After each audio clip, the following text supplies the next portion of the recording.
Hey guys, tonight we slip into the soft twilight of an ancient market square, one that hums with slow voices, clinking metal, and the whisper of goat hooves on dust. You're crouched under a fraying awning made from stitched leather and palm thatch, the late sun slanting through the lattice work above. A merchant fans himself lazily with a piece of bark, sitting cross-legged beside the little leather pouches, each one crinkly with tightly packed gold dust. You blink twice, because yes, that glittering powder in the wooden bowl is real. No vaults, no armored carts, just specks of sun-colored metal measured out with fingertip-sized scales on a mat woven from goat hair and old trade maps. You're watching the Aksumite economy in action, delicate, deliberate, and dusty. Here, money isn't minted in digital accounts or paper bills. It clings to every wrinkle in a merchant's hands. That gold dust will be weighed with scales small enough to fit in a sleeve, then swapped for goods like incense resin, dried fish, or maybe a couple of dyed linen tunics from the Nile Valley. It's the 4th century, more or less, and you're in the capital of a kingdom whose moneymakers are so precise. They'd probably scoff at your credit card's tap to pay. So, before you get comfortable, take a moment to like the video and subscribe, but only if you genuinely enjoy what I do here. Drop your location and local time in the comments. I love seeing where you're all listening from. Now, dim the lights, maybe turn on a fan for that soft background hum, and let's ease into tonight's journey together. Someone's calling out prices behind you, frankincense bundles wrapped in fig leaves, dates stuffed in reed baskets, and smooth elephant tusks stacked like driftwood logs. The air is thick with sandalwood and spicy perfume oil. Your nose twitches at the sweetness, while a small child in a tunic the color of ochre dumps more resin into a copper bowl. You notice a weird glint between his fingers, tiny weights shaped like polished pebbles. They rattle slightly when dropped into the merchant's miniature brass pan. These are the tools of a serious economy that happens to look a bit like a child's toy set. Aksum wasn't a small-time kingdom. It was a crossroads, a Red Sea powerhouse, with tentacles in both African highlands and the Arabian Peninsula. And what did all that power need? Money. Reliable, measurable, unfakeable money. Hence scales so small you could accidentally sneeze them off the rug.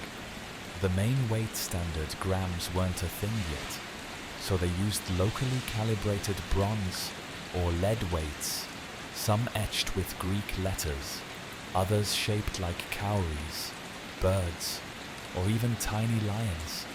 Historians still argue whether these were purely functional or also meant to advertise status. One archaeologist once called them bling for nerds, which seems fair. And no, they didn't just weigh gold. Peppercorns, beads, spices, and powders were all counted out with the help of these portable weighing sets. Imagine trying to buy 3 days' worth of fish using powdered myrrh, and suddenly your day job doesn't seem so stressful. The merchant you're watching right now gestures to a customer, a weathered man with tattooed cheeks and a belt knife. He opens a small pouch and pours what looks like ground-up cinnamon into the scale dish. It fluffs up slightly, and the merchant counterweighs it with what looks like a stone button. It balances. They nod. The deal is done. There's no receipt, just mutual eye contact and a quick knot in the pouch string. Now, your fingers are dusty, your sandals are full of grit, and the guy next to you just tried to sell you a live pigeon as edible mail. You decline, respectfully. You wander to another corner of the market, where an elderly woman is sipping tamarind tea. and muttering about how prices were better under King Ezana. She's got a scale too, but hers is older, maybe even ceremonial. It's carved from wood, strung with flattened sinew cords, and decorated with faint geometric patterns. It sways slightly as she adjusts her incense pile. A baby goat tries to nibble the strings. She hisses at it and offers you some tea, which tastes faintly like molasses and regret. There's something meditative about this whole setup. The quiet checks and balances, the slow trust of weight and measure. You're not scrolling, no phones, just dust, sun, and the sound of tiny balances clicking into place like history's most fragile metronome. A fringe theory, because of course there's always one, suggests that these miniature weighing tools may have originated from priestly rituals, not commerce. The idea being that sacred measurements of incense or gold might have migrated from temples into markets. Historians still debate this, naturally. Some say priests were the original financial regulators. Others think that's romanticizing it. Maybe people just like shiny things and tiny tools. Someone nearby just tripped over a goat. It happens. Anyway, you trail a young trader rolling up his mat, his scales tucked safely into a sewn leather pouch tied at his waist. He's heading toward the shipping quarter, where flat-bottomed boats groan under baskets of goods. But we'll follow him later. For now, you sit back under the creaking lattice roof, sip a lukewarm barley drink handed to you by someone who never introduces themselves, and let your eyes settle on the slant of sun over a stack of sandalwood. Somewhere in the background, a kid practices adding by stacking peppercorns. A sleepy little empire, one tiny scale at a time. You sit cross-legged now, elbows resting on your knees, and let your fingers toy with a row of tiny bronze weights, laid out like mismatched game pieces. One is shaped like a turtle, another, a squat cube with odd diagonal lines scratched into it, maybe a counting mark, maybe just someone's very bored lunch break doodle. A merchant with dust in his eyebrows chuckles as you lift one between your thumb and forefinger. That's a walnut weight, he says, like it should be obvious. It does sort of resemble a shriveled nut. If walnuts had been forged in a miniature volcano. He leans in closer than you're comfortable with, and explains that these little tools are the backbone of trade now. We used to just argue over how big a basket was. He mutters, now we argue over how many of these make a shekel. Progress. Barter was great, until someone tried to trade a goat for half a basket of wheat and a song. Enter the balance scale. Imagine you're a trader arriving from the southern highlands with a sack of inset roots and 2 bundles of hyena pelts. You want frankincense? The seller wants gold dust. But how much is a pelt worth? And what if your gold dust is fluffier than his? Now it's personal. Cue the scale. This merchant's kit is compact, no more than a handspan in size, and comes wrapped in a goat leather pouch, stitched tight with sinew. He unrolls it slowly, like he's revealing a treasure map. Inside are the scales, the cords, the weights, and a tiny notched stick used for measuring string length. Yes, string had value too. Think of it like a pocket calculator for ancient economies. If your calculator required constant readjusting every time the wind blew, you might wonder how standardized these tools were. Great question. Historians still argue whether weight systems across Aksum were centrally regulated or just kind of made up as they went along. Some think there was royal oversight, maybe a ministry of tiny objects. Others suspect a network of guilds, or merchant families passed down their own weight traditions, occasionally fudging things to their advantage. Grandfather always said the turtle was a half shekel. Don't question the turtle. There's a myth that one king of Aksum had a special platinum weight, shaped like a lion's paw, used only for blessing new trade routes. No one's ever found it. Probably melted down or dropped into the Red Sea during an unfortunate canoe incident. You help the merchant weigh out 2 tiny pinches of cinnamon bark, brushing the flakes off the scale with the straw whisk. It's oddly calming.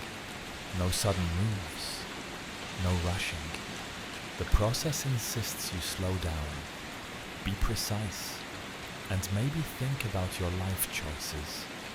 The weights swing gently until they balance, and you can practically hear the satisfaction sigh. Over by a different stall, another trader is trying to sell salt blocks imported from the Danakil Depression. She's got her own scale. This one with carved ivory arms and a little string of coral beads wound around the top part handle, part flex.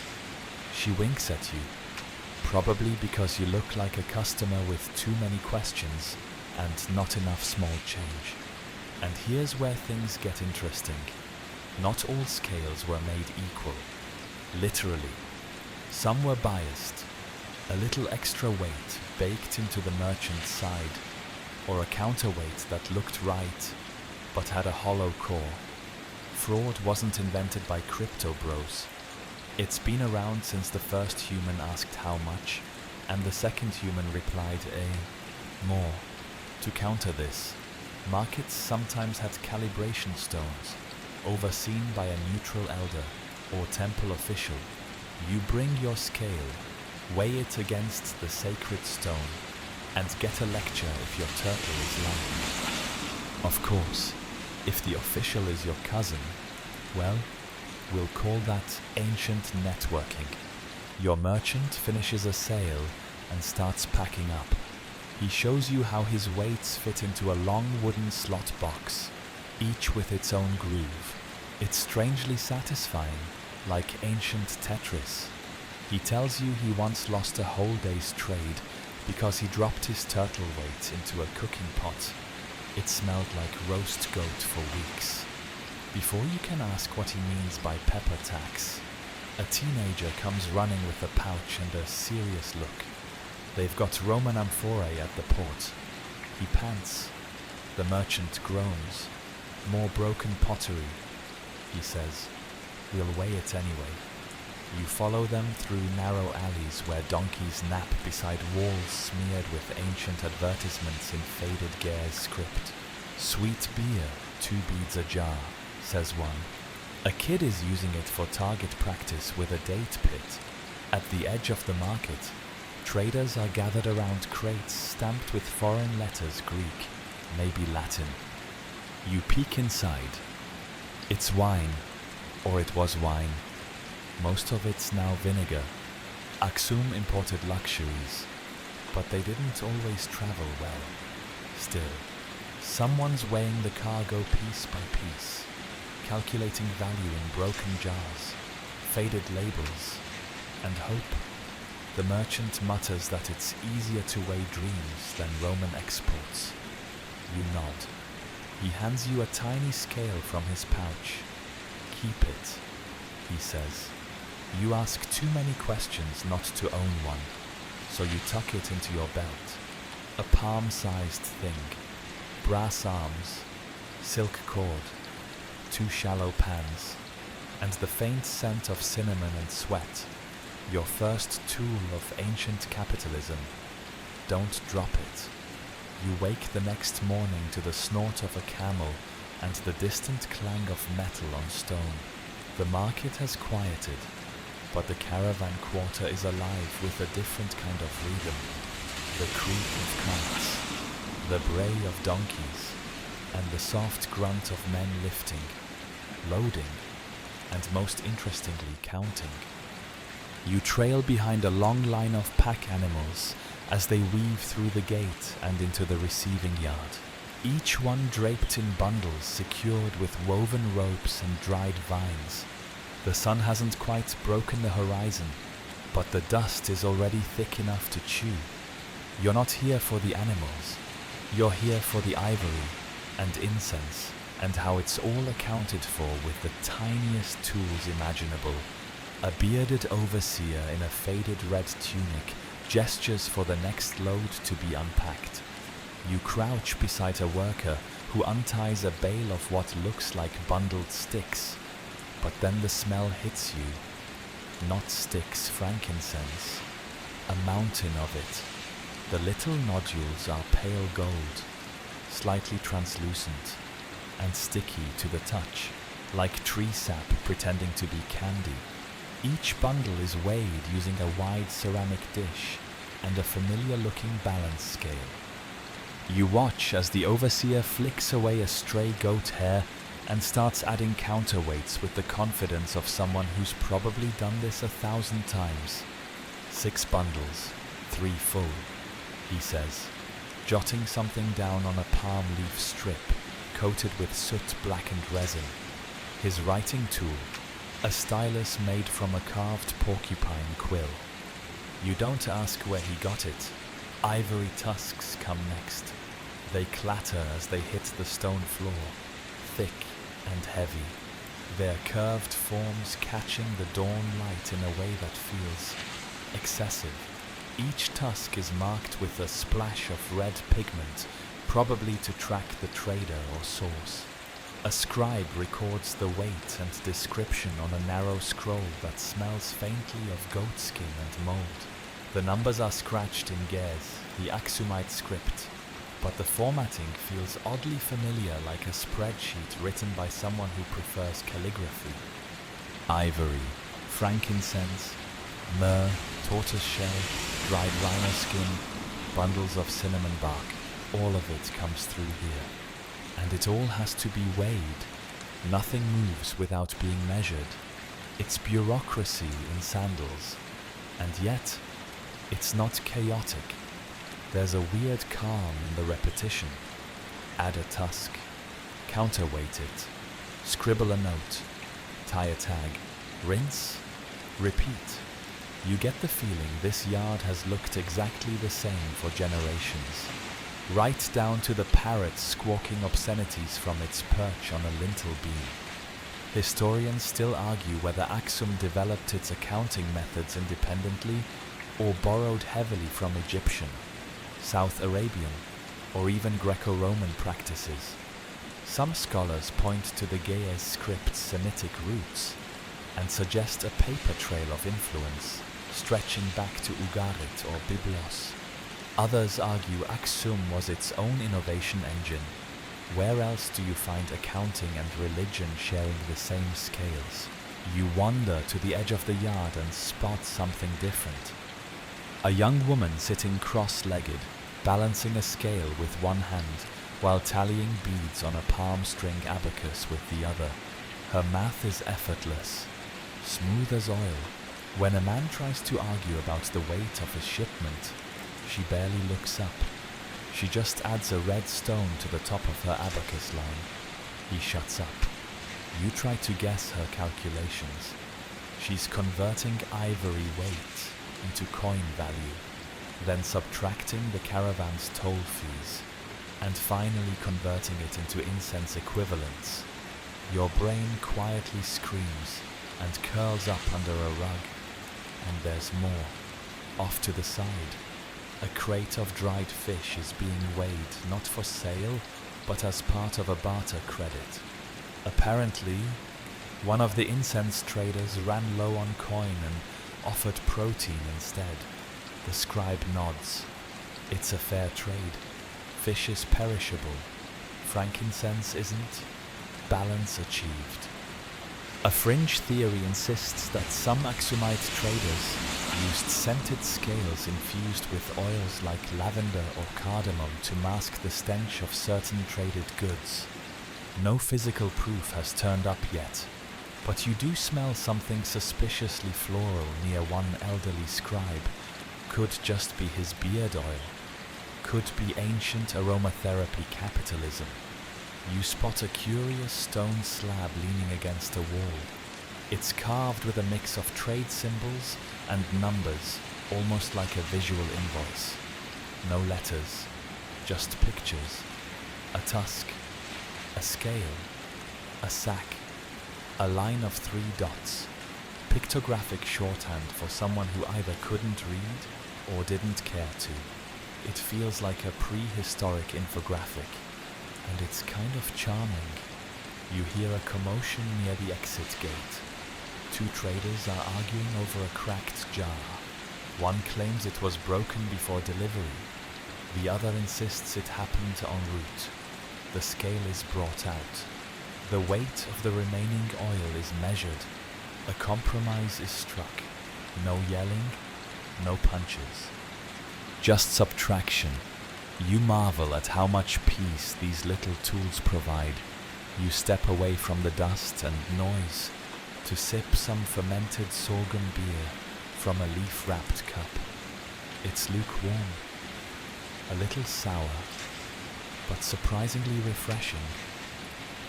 You think about everything you've just seen. The bundles, the bales, the scribes and their styluses. How every transaction, every trade, every disagreement ultimately comes down to the same thing: balance. Measurable, weighable, negotiable balance. And all of it managed with tools that could fit in your pocket. You give the scribe with the porcupine quill a respectful nod as you leave. She doesn't look up, just dips her quill again and murmurs something about tusk depreciation. The scent of hot metal and beeswax hits your nostrils long before you reach the minting quarter. You're walking through a maze of low stone buildings, their flat rooftops crowded with drying herbs and pigeons that seem to defy gravity. A smithy bellows up ahead, then plink. That sound again, plink plink. Not hammers this time, coins. You duck into a workshop where the air is thick with smoke and the faint metallic tang of ambition. Inside, 4 men sit cross-legged around a slab of granite, each handling a part of the operation with the focus of someone who knows one bad strike can ruin a week's work. You're here for a front row seat to one of Aksum's biggest flexes, minting its own money. It's not just about printing faces on metal. This is about status, legitimacy, and shouting to the world, or at least to the Red Sea, that Aksum has arrived. First, there's the metal. You spot lumps of gold, silver, and bronze, each roughly sorted in baskets. The gold comes in powder, flakes, and little nugget chunks, traded from miners far to the south. Silver's harder to come by, often recycled from foreign coins or traded goods. Bronze, that's the people's metal. Affordable, approachable, not fancy, but still worth something. A boy stokes the furnace with palm husks, while another slowly pours molten metal into shallow molds. Once cool, the blanks, small, flat discs, are handed to the engraver. This is the star of the show. His fingers are soot-stained and nimble. He holds a stamp etched with a king's face, curly hair, almond eyes, an arching crown that leans just a little to the left. The stamp presses down onto the blank with a single, practiced motion. Thunk. The coin is born. This face belongs to King Ezana. He's a big deal. Ruled in the 4th century. Declared Christianity the state religion. Sent scribes to mark obelisks. And now his face is in your hand. Kind of. Ezana's coins are among the first African currencies to bear the image of a ruler and a cross. That's right, Aksum didn't just print money. It printed belief. Mainstream historians say this move signaled a blend of commerce and piety, power and divine right. Others argue the cross was less about faith and more about branding. Like putting a little blue check mark on your silver piece, you roll a fresh coin across your knuckles. It's got a nice weight. The obverse shows Izana's profile with Greek letters, Basilius, meaning king. Why Greek? Because prestige didn't speak Ge'ez. Apparently, Aksumite rulers wanted their coins to travel, and Greek was the lingua franca of trade across the Mediterranean and Near East.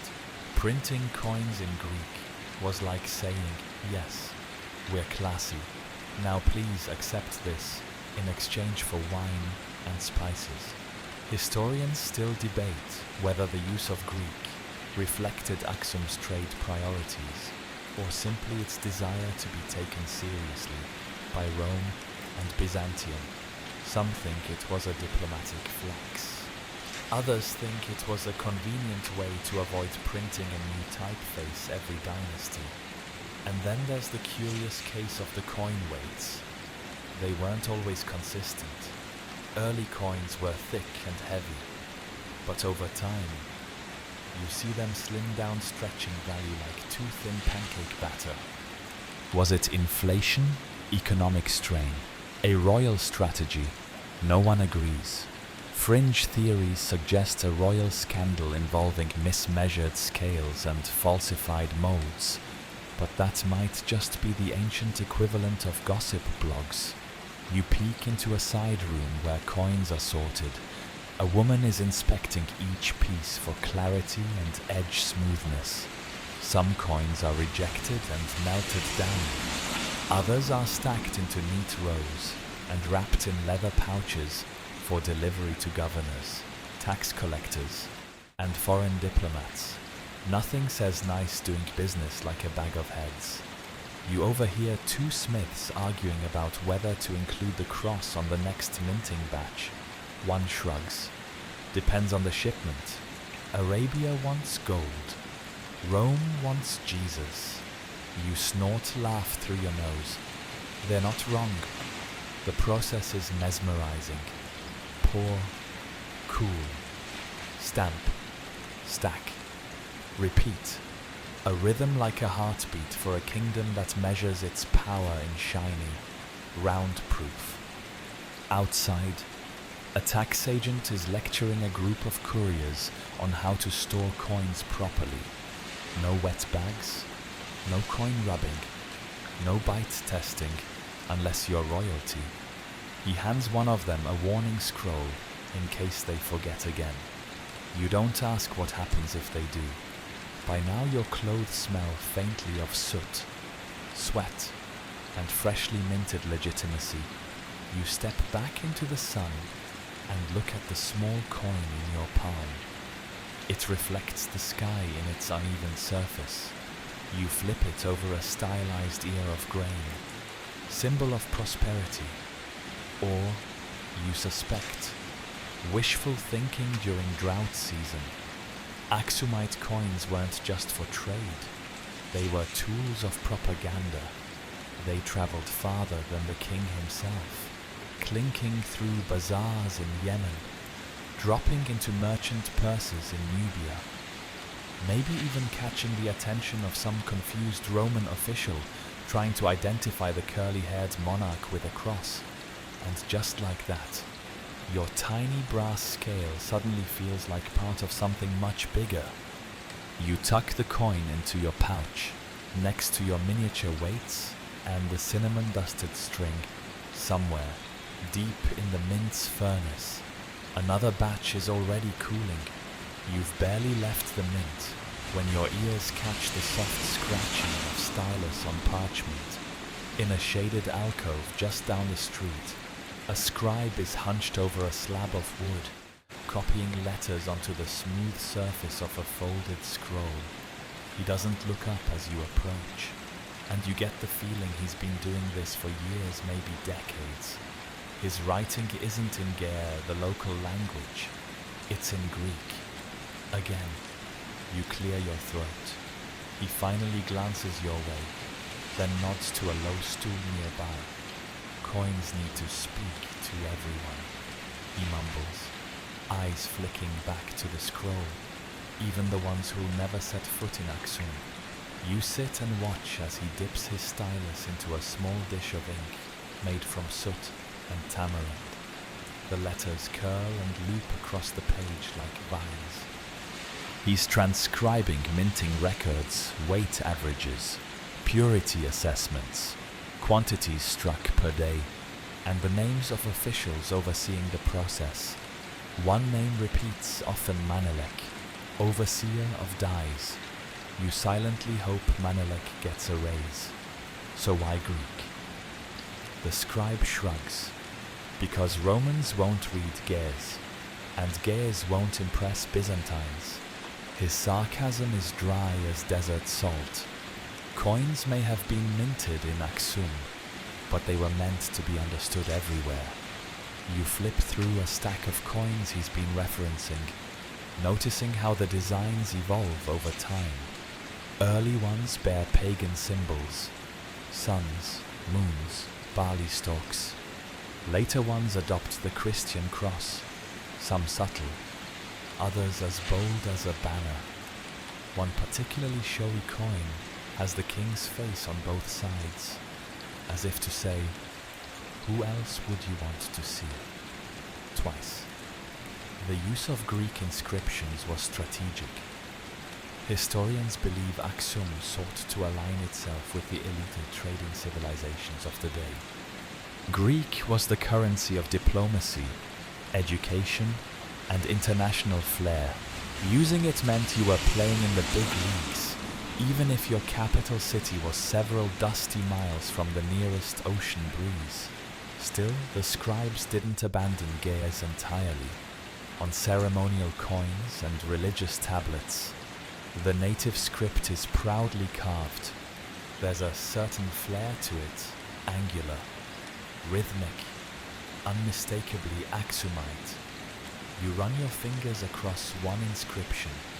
It spells King of Kings, which sounds impressive until you remember half the region's rulers were using the same title. Historians still argue. The scribe says, without looking up, whether these coin inscriptions were for foreign merchants or just internal branding. Some say both. I say he shrugs. It's ink. Ink does what it's told. You glance around his little workspace. It's surprisingly orderly. On one side, an array of styluses made from bone, reed, and one that looks suspiciously like a fish spine. Next to that, dried ink, cakes, polishing stones, and a small bronze scale. Not for weighing metal, this one's for paper. Certain scrolls were sold by weight, particularly when copied onto imported parchment. You hold it gingerly, feels fragile enough to sneeze into oblivion. From time to time, passers-by stop to make requests. One wants a birth record copied, another needs a transaction note rewritten in better handwriting. The scribe sighs, but complies. His hand never slows. It moves with the ease of someone whose muscles remember the curves before his mind does.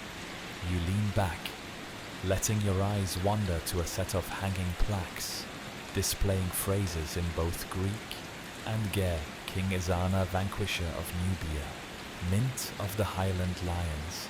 May the cross bless this trade, kind of like propaganda posters, except these are hand-lettered, slightly crooked, and smell faintly of fish glue. A fringe theory insists these bilingual coins and signs were not just pragmatic, but a coded flex, that Aksum was subtly declaring itself the inheritor of both African tradition and Greco-Roman prestige. 1 foot in the mountains, 1 toe in the Mediterranean. Or, to put it another way, the scribe jokes. They wanted their coffee and their olives. You chuckle, He finally looks up again, sets down his stylus, and reaches behind him for a small, hard-bound tablet. It's made of beeswax, encased in wood. He opens it to reveal shallow grooves filled with hardened scribbles. This is the everyday stuff, quick math. Notes. The ancient version of a sticky note. You squint at the marks. Some look like numbers, but not quite any system you know. This, he says proudly, is lost math. Turns out the Aksumites used a number system we still don't fully understand. Some of it's based on tally marks. Other bits are abstract. No full guide has survived. Historians really argue about this one, whether it was base 10, base 60, or something weirder. All that trade, all that coinage, all those taxes. And we still haven't cracked their calculator. You try drawing a few characters in the wax with the back of a stylus. It's harder than it looks. The wax gives resistance, like trying to write on warm cheese. Outside, the street buzz is picking up again. Traders shout prices. Children chase each other with sticks. And the smell of roasted teff bread floats by on a lazy breeze. You tuck the wax tablet back into the scribe's pile. He gives you a slow nod. Before you leave, he hands you a folded scrap of bark paper. It's blank. Start your own records, he says. Even if they're just drawings of goats. You smile. It's not a bad idea. You return to the street, that tiny folded paper warming in your palm, thinking of how something as simple as the choice of alphabet once helped steer the direction of empires. You follow the winding alleys downhill, toward the part of town where the air gets tangier and the buildings lean a little too confidently over the path. The Red Sea wind carries hints of brine and pepper, and with it, the distant groan of ropes tightening and sails flapping. You're approaching the port, the real moneymaker.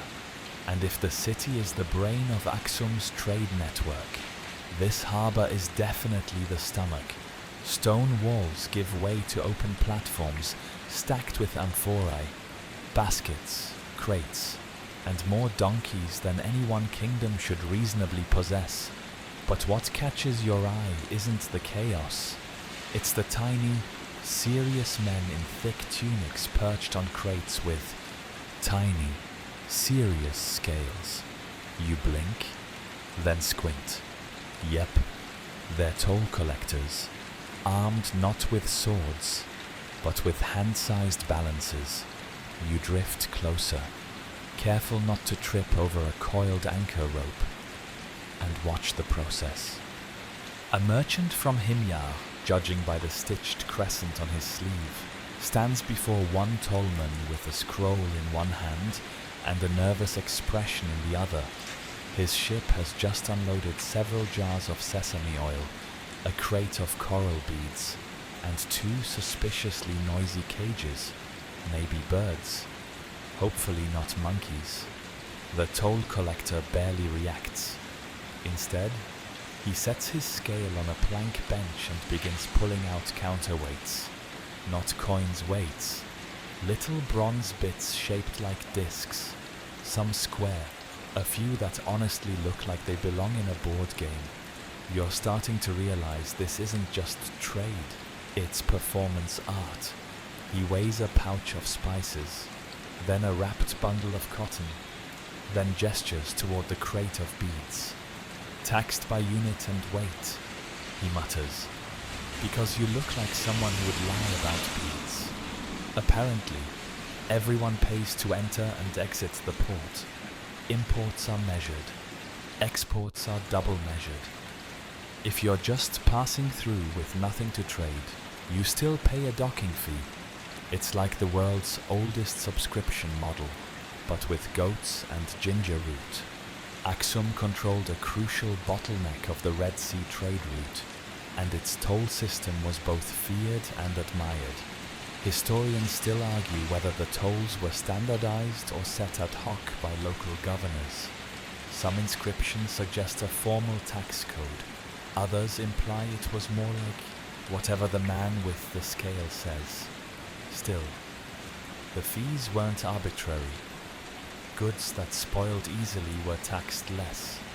Things with high value density, like gold dust, pearls, or dyed cloth, were taxed more, since they could escape notice in smaller volumes. The logic was surprisingly modern if it fits in your pocket. It better pay up. You wander to another toll post, where a young woman is measuring pearls on a curved brass scale shaped like a crescent moon. It's weighted with a single iron bead on one side and a carved stone on the other. She adjusts it by adding tiny shards of obsidian, an improvised system, but precise. She doesn't speak much, but you get the feeling she'd notice if you tried to slip a pebble into that pearl pouch. A local captain approaches with a small clay pot of something dark and sticky. Date syrup, he says proudly. No tax on syrup.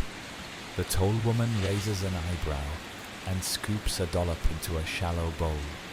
She weighs it, smells it, tastes a little, then declares, "Partial molasses, 1 bead toll." The captain groans and pays in small bronze coins. You try the leftover syrup when she isn't looking. Tastes like the inside of a raisin's armpit. Not worth smuggling. Around the corner, a fringe merchant is selling counterfeit-proof weights, shaped like religious symbols, crosses, crescent moons, and a very abstract lion. He claims that forging one would bring divine punishment, though you suspect it's just better marketing. A few collectors nearby debate whether these are official or just decorative. Historians still argue about it too. Were spiritual weights common practice, or just a clever hustle? You pause to watch a customs inspector examining amphorae from India. He pulls out a sharp ivory probe, pokes into the neck of each jar, and sniffs. Turmeric, cloves. A pungent blend of something you can only describe as hot cabbage in denial. He nods, seals the jars again, and chalks a symbol on the side, 3 dots and a swirl, probably shorthand for paid. Then you spot it, a pouch of scales hanging from the belt of an older port officer. He catches your eye and lets you peek inside. It's a family heirloom, passed down 3 generations. The scale pans are scalloped bronze, and the weights include one shaped like a falcon's head. He says he once caught a merchant trying to sneak gold by hiding it in dried figs. The scales told the truth, he says, smiling like a grandfather proud of his deeply petty grandchild. This place runs on trust and skepticism in equal measure. Every load is weighed, every transaction tracked. Even favors must be recorded, albeit with more winks and fewer receipts. You realize now that the kingdom's power doesn't lie only in armies or monuments. It's right here, in the palm-sized balances that settle debts, resolve disputes, and keep everything, well, balanced. As the sun dips toward the horizon, the harbor begins to empty. Porters yawn. Boats rock. Crates are tied shut with twine that smells like camel sweat. And in every belt pouch, behind every hip-slung tunic flap, you know there's a tiny scale just waiting for tomorrow. The sun's barely risen the next day when a man grabs your elbow and hisses, "Be careful with your coins." You blink the sleep from your eyes and try to focus on his face. He's got a scar over one eyebrow, a squint that looks permanent, and the attitude of someone who's seen more than one trade deal go south. You're flashing that brass scale around like you don't know what clipping is. He mutters, jerking his head toward the alley behind the olive oil store. You follow, cautiously, because this is Aksum, and apparently it's time for a lesson in ancient financial crime. Behind the store, the man drops to a crouch and pulls out 2 coins. They look identical, same face, same inscription, same slight lean in the king's crown. But when he places them side by side on a stone slab and gives each a tap with his knuckle, one rings true and the other gives off a dull thunk. Clipped, he says, shaved off the edges, less weight, same look. You lean in, squinting. Sure enough, the clipped coin is just a little thinner around the edge, not enough to notice in a crowded market. But on a tiny scale, that difference matters. In a world where every gram has value, shaving coins was the petty crime of choice. Fool's trade, the man says. You make 5 clipped coins and gain 1 extra. But if the judge catches you, he draws a finger across his throat. Not that they'd actually kill you over it. Aksum wasn't that kind of kingdom, but public humiliation, fines, and a lengthy lecture in the market square weren't uncommon. Imagine being forced to pay your tax in clipped coin while everyone watches you explain why your turtle weight mysteriously got lighter last week. Historians still argue whether coin fraud in Aksum was widespread or relatively rare. Some scholars point to consistent coin weights as evidence of strict regulation. Others suggest that local mints varied in quality and that enforcement depended more on who you knew than what you carried. There are even fringe theories that a few kings themselves quietly devalued the coinage in hard times. Economically smart, ethically squishy.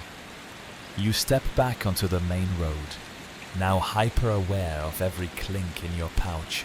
Suddenly every coin sounds suspect, so you head toward the judge's quarter, where market disputes were handled with a strange mix of patience, ritual, and deeply passive-aggressive wisdom.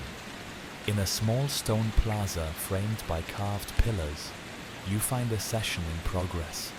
2 men stand before a low table, their hands gesturing wildly, voices rising and falling like a soap opera, with better outfits. The issue, one claims he was sold pure salt, the other swears it was mixed with chalk. There's only one way to settle it: weigh the sample against the legal reference stone. You watch a priest judge, robed in white with gold stitching at the cuffs, bring out a sealed box. Inside is the temple standard salt block, carved smooth and stored in a linen pouch. It's unwrapped like a relic. The disputed salt is weighed against it on a scale so precisely made it looks like jewelry. When the scale tips too soon, the judge nods slowly. Chalk filler, 3 lashes or 1 goat fine. The seller gulps and offers the goat. The judge sighs. Again he mutters. There's something incredibly civil about it all. No one shouts. No one throws punches. Everyone waits for the tiny swinging pans to decide fates. You wonder how many relationships were saved or ruined by a few fractions of a gram. You get curious and ask one of the aides about other cases. He rattles off a few. A baker accused of adding ground-up tree bark to flour. A spice dealer who claimed his saffron was imported but used marigolds instead. A coin-clipping ring that operated out of a tea house for 6 months before a shipment of oddly light gold pieces exposed them. The scales never lie, he says, with a shrug that's half pride, half fatigue. You pass another inspector hunched over a crate of goods, holding what looks like a miniature balance on a stick. He's testing beads, glass, amber, and bone. Some imported, some local, all supposed to match the trade standard. You ask him how he tells them apart. He smirks. glass floats. Amber sings. Bone just smells. You continue through the plaza, where a scribe is logging infractions on a scroll titled Weights and Violations. You glance over his shoulder and see tiny notches, probably representing fines. It's more detailed than you expect, and somehow pettier. One entry simply reads, 3 false fig weights, 1 bad attitude, near the edge of the square. A seller is hawking a set of anti-counterfeit scales. Sealed in the temple, he cries, calibrated by monks. You suspect at least 2 of those claims are lies, but he's got buyers. And the scales do look fancy, made from blackened bronze, with gilded inlays, and a little bell that chimes when the weights match. A woman beside you scoffs. The bell's for show, she says, still falls out of balance if you sneeze near it. Still, in a world where 1 clipped coin could buy or cost you lunch, the appeal is obvious. You take one last look at your own humble scale, tucked securely in your pouch beside a few coins, a dried fig, and what you now realize is a slightly melted ball of resin. You consider testing it on someone, but for now, you head back toward the quiet alleyways. You're beginning to understand something important. Aksum's economy wasn't just powered by gold, or incense, or donkeys stacked 3 high with myrrh. It was powered by trust. Trust in scales, in weights, in that tiny moment of balance that settled everything from trade to justice. And sure, maybe that trust was occasionally faked, tampered with, or filled with chalk. But most days it worked. You're back on the road, tucked into the shadows of a caravan trundling its way across the highland scrub. The wind smells like dust and sagebrush, and the camels ahead of you look deeply unimpressed by the entire concept of motion. But you're not watching the animals. You're watching the lead trader, who just pulled something out of a leather satchel a weight round, flat, and clearly worn smooth by years of fingertips. He turns it over once, twice, then drops it into the palm of a child walking beside him. Here, he says, hold on to Rome for a bit. You raise an eyebrow. Rome turns out. That little bronze disc, no bigger than a cookie, is one of several weights this caravan has collected from years of travel through 3 empires. Roman, Sasanian, and Aksumite markings all packed into a pouch no thicker than a fish scale. These weights aren't just tools, they're passports, business cards, and credibility symbols rolled into one. The child clutches it tightly, and you fall into step beside them, curious about how these humble objects have crossed oceans and deserts, pockets and dynasties, surviving all the while. The trader explains it slowly, like someone telling a story that's been told too often to still be interesting, yet always worth repeating. This one's Roman.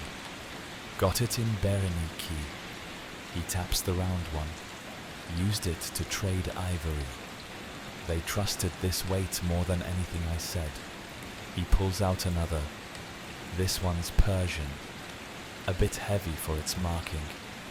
Might have been rigged, but they didn't argue. Too polite. And then he shows the most recent, Aksumite. Local, matches the temple standards. It's small and plain, but solid, reliable, kind of like the man himself. You walk with him a while as he talks about the strange balance of trust in long-distance trade. People think we use scales to prove we're honest, he says, but sometimes we use the weights to remind others we've been honest before. Historians still argue whether these mixed sets of weights were part of a deliberate strategy, early multinational standardization, or just a natural result of merchants hoarding what worked. Some even believe certain traders modified their weights to be slightly advantageous, claiming foreign discrepancy when caught. It's hard to blame them. Have you ever tried explaining to a customs officer why your scale insists that sandalwood is heavier in Aksum than it was in Palmyra? The child beside you drops one of the weights, and everyone stops. Total silence, then a rush to find it, like they just lost a tooth made of bronze. Finally, the lead trader fishes it out of a pile of goat droppings. He wipes it clean with the practiced disgust of someone who's done this more times than is reasonable. Still valid. He shrugs. You arrive at a weigh station where a local official is checking inventory for outbound caravans. He carries a scroll and an abacus with beads that click like beaters when he flicks them. He doesn't ask what you're carrying, he asks what you're weighing with. Everyone produces their scales and weights. He compares them to his own, shrugs, and waves them through. Trust, but verify. Or maybe verify, but not too hard if it's hot. In one corner, a merchant unrolls a weight set with more styles than a jewelry store: round ones, square ones, engraved with crosses, stars, and geometric motifs. One even has a bird stamped into its center. Trade weight, he says, from Antioch. They like birds there. A fringe theory claims some Aksumite weights with bird shapes were meant to represent specific trade zones: eagles for Roman connections, ibises for Egypt, falcons for Arabia. There's no consensus. Some think it's symbolic. Others say someone just really liked birds. You help a young porter weigh a shipment of obsidian tools wrapped in banana leaves. His weights are rough cut, clearly local, not part of the sleek international sets. Still, the measurement matches. The load is recorded and sealed with a wax stamp. It'll travel all the way to the coast, where a Greek-speaking trader will probably weigh it again and grumble about Aksumite overestimates. On your way out, a weathered woman beckons you to her stall beneath a sun-bleached tarp. She opens a cloth roll to reveal old, battered weights, some chipped, some clearly mismatched. She says she collects discarded or retired weights from traders who no longer travel. Each one, she says, has a route written into it. She lets you hold one shaped like a tiny amphora.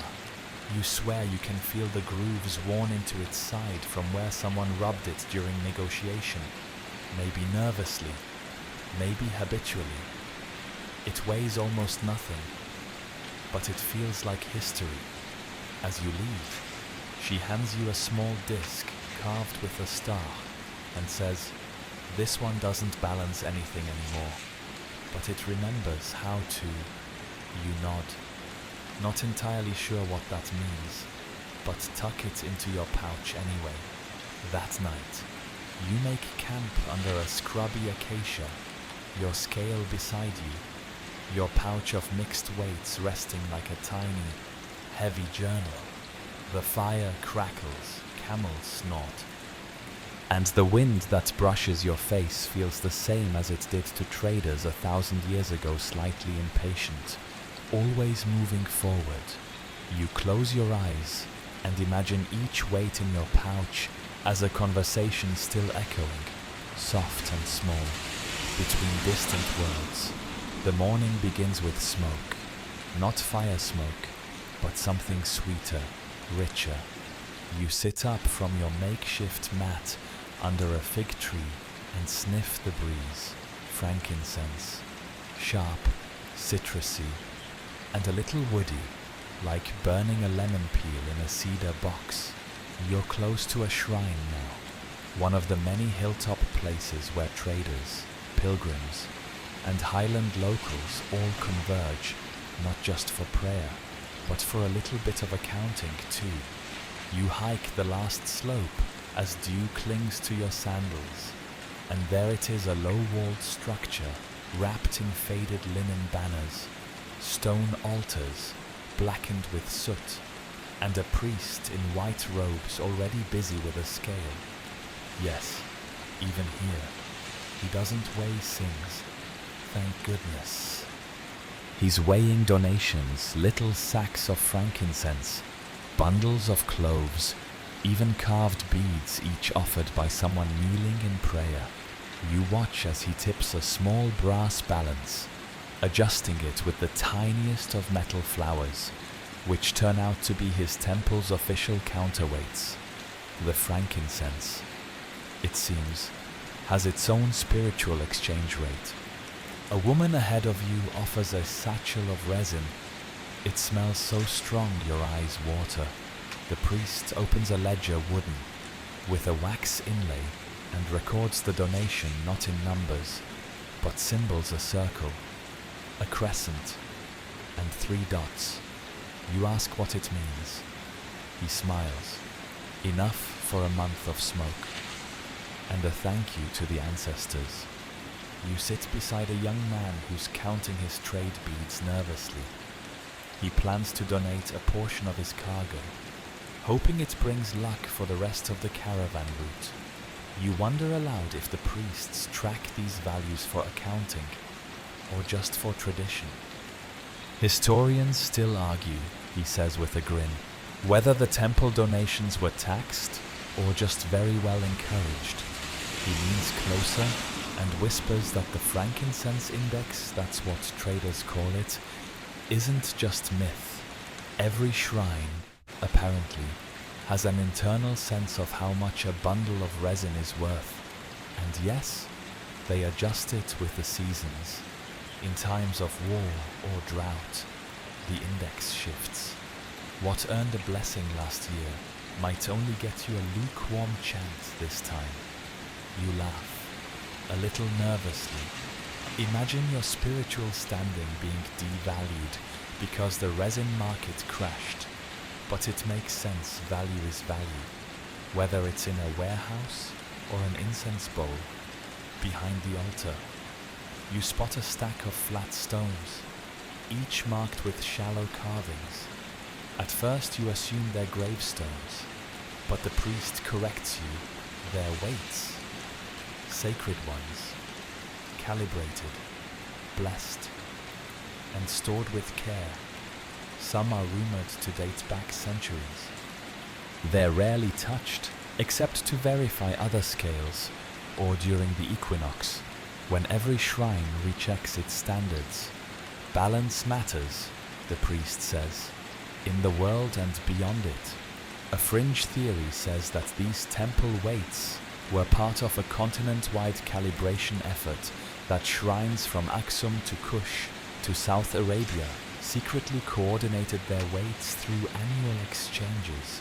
The idea is romantic and probably unprovable, but it gives you goosebumps anyway. You picture a hidden trade network of priest accountants ferrying holy weights in the lining of their robes.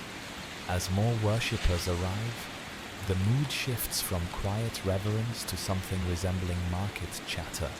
Someone's comparing last year's incense offering to this year's, muttering that the resin has become light, less dense, more bark than core. Another debates whether imported myrrh is spiritually equal to the local kind.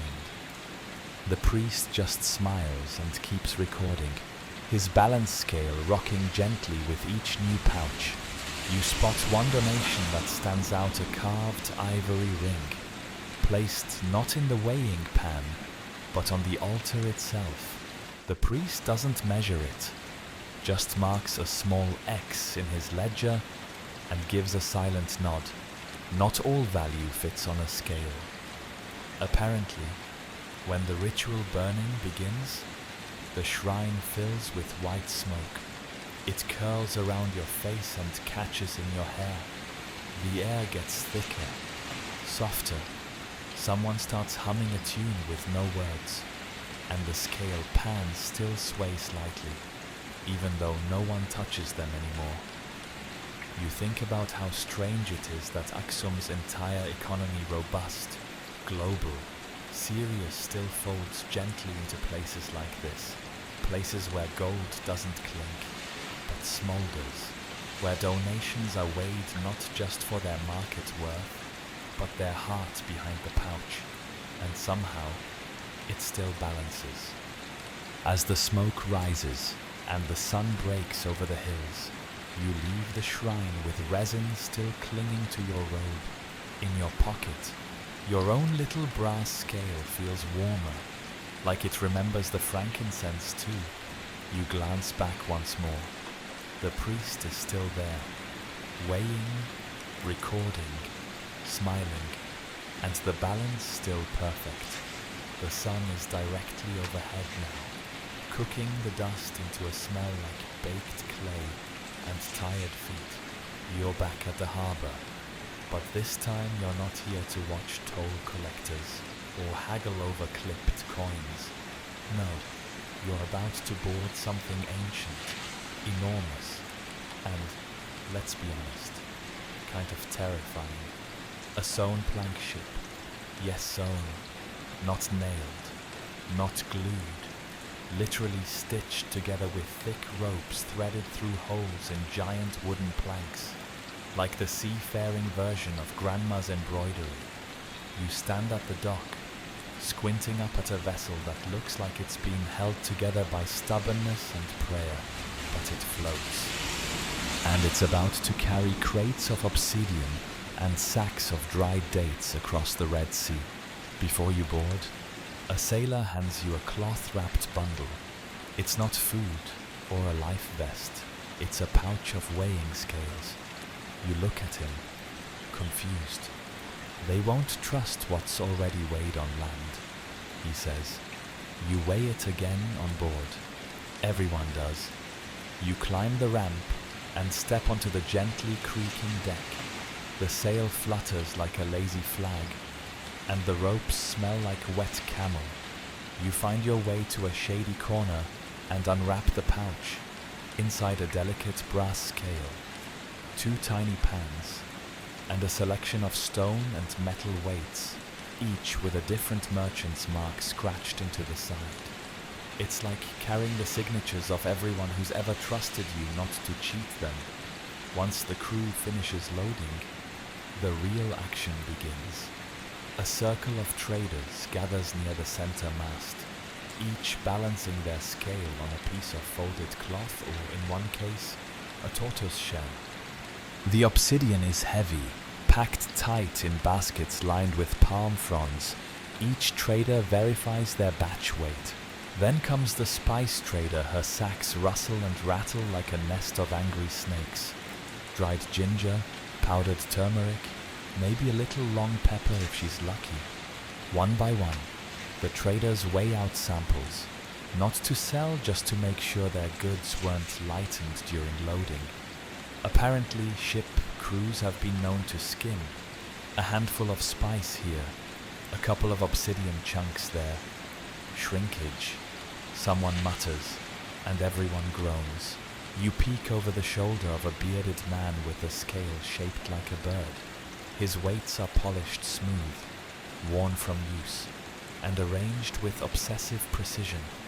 You ask him what happens if someone's goods come up light. He doesn't even look up. You make it right, or you swim. Fair enough. Historians still argue whether these shipboard scales were officially regulated or simply tolerated as a necessary paranoia. Some evidence suggests ship captains kept their own certified weights sealed in wax, opening them only in cases of dispute. Others think it was all informal, honor-bound, and enforced by mutual blacklisting. Cross someone on one voyage, and good luck trading at the next port. There's a story passed around among the sailors. A merchant once tried to sneak extra coin weight into a shipment by hiding tiny lead pellets inside dried apricots. It worked until the fruit went soft in the heat and started leaking metal juice. The crew's parrots died. The merchant was thrown overboard. Everyone agrees don't mess with the scales or parrots. You shift as the boat pulls away from the dock. The wind picks up and the sea stretches out ahead like a blue silk scroll, rippling with the names of cities you've never seen.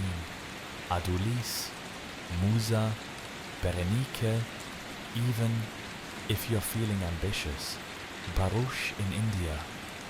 You watch a young trader wrap his scale in oiled cloth and tuck it into a hollow compartment beneath a coil of rope. Every good trader has two. He tells you, one for buying, one for making sure they didn't get lied to about the first one.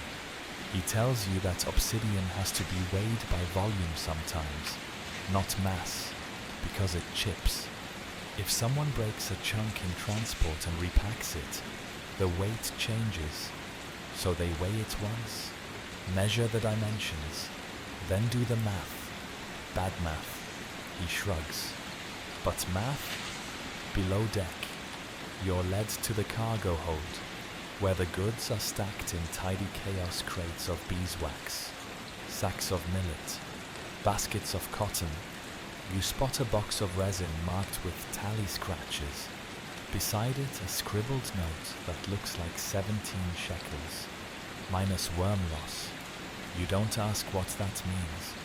You do notice the tiny scale hanging from the rafter beam, even down here, in the belly of the boat. The balance matters. As night falls, the traders gather near the stern with bowls of porridge, a few roasted grasshoppers, and whatever wasn't too damp to chew. Someone's fiddling with his weight pouch, checking that everything's still there. Another's carving initials into a counterweight, a superstition, maybe, or a way to prove ownership if things go sideways. And in this floating, swaying microcosm of trust, suspicion, and gently salted air, you begin to realize that Aksum didn't just trade goods, it traded systems, rituals, expectations, tiny brass rules you could carry in your pocket. On land or sea, you needed only two things to do business, something to trade, and a scale that told the truth. The stars come out, the waves slap softly against the hull, and somewhere below your hammock, you hear the faint clink of weights adjusting, even in sleep. By the time you return to land, your hands still feel the ghost sway of the ship, and your tunic smells like brine, sweat, and a hint of over-dried turmeric. You step onto the dock gingerly, like the ground might slosh under you, but no, it holds, more solid than the exchange rates you heard shouted during your voyage. You're in a bustling inland town now, where trade routes from the southern highlands converge like tangled vines. The sun burns overhead, and under a shade canopy, you see a woman crouched low, stirring something golden and sticky in a shallow wooden dish. You recognize that sparkle immediately gold dust, real, raw, gloriously inconvenient to measure. She's selling by the palmful. You kneel beside her as she sprinkles just enough gold to make the dust shimmer. Not coins, not bars, just the raw stuff. You remember what a trader told you back at the harbor. Gold dust sticks to your fingers and your future. This woman is careful. Her scale pans are lined with soft cloth, so the dust won't cling or blow away. She offers a customer a pinch to test.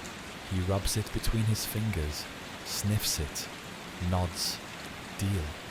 But the scale tips too far. She frowns, wipes her hands on a bit of damp wool, and tries again, this time adjusting the counterweights.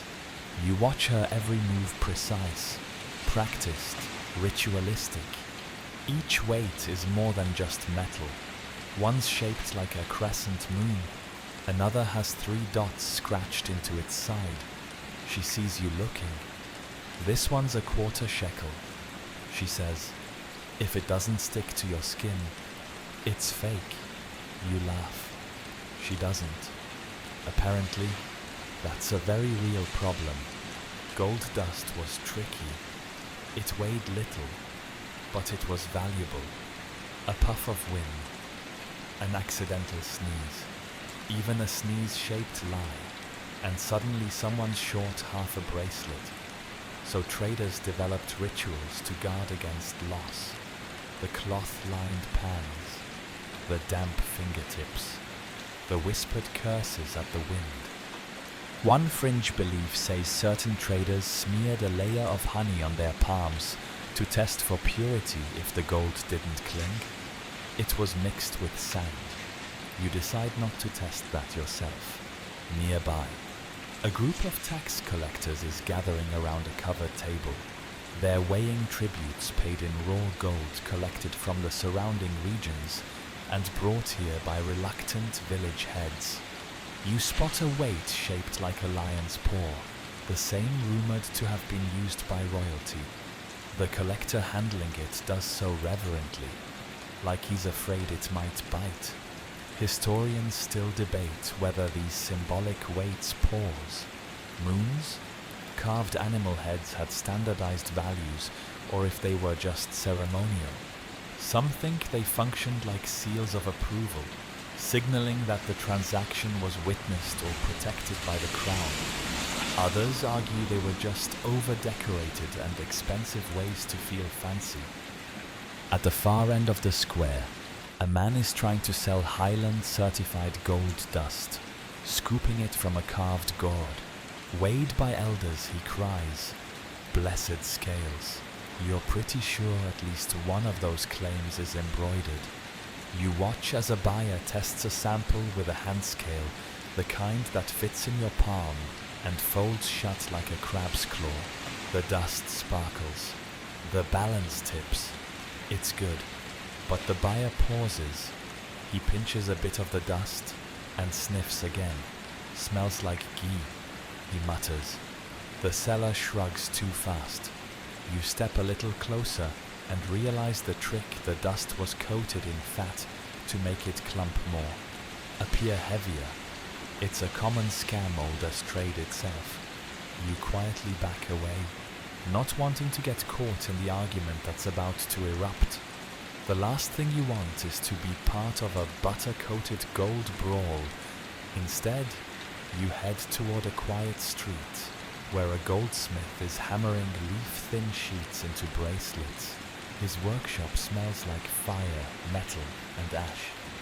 On a nearby shelf sits a set of tiny scales, even smaller than yours, used to weigh the sheets before shaping them. He waves you over and lets you try it. You place a sheet on the pan. It flutters like parchment, barely heavier than air. The counterweight is smaller than a fingernail. Too light, he says. Won't last a season. He tosses the sheet into a melting pot and adds more gold dust with a wooden scoop. Every gram, precisely measured. If it's too thin, he adds. The buyer complains. If it's too heavy, the wife complains.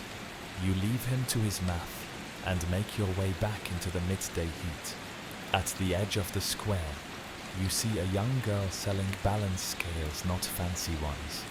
Just plain wooden arms strung with vine fibers and dried gourd pans.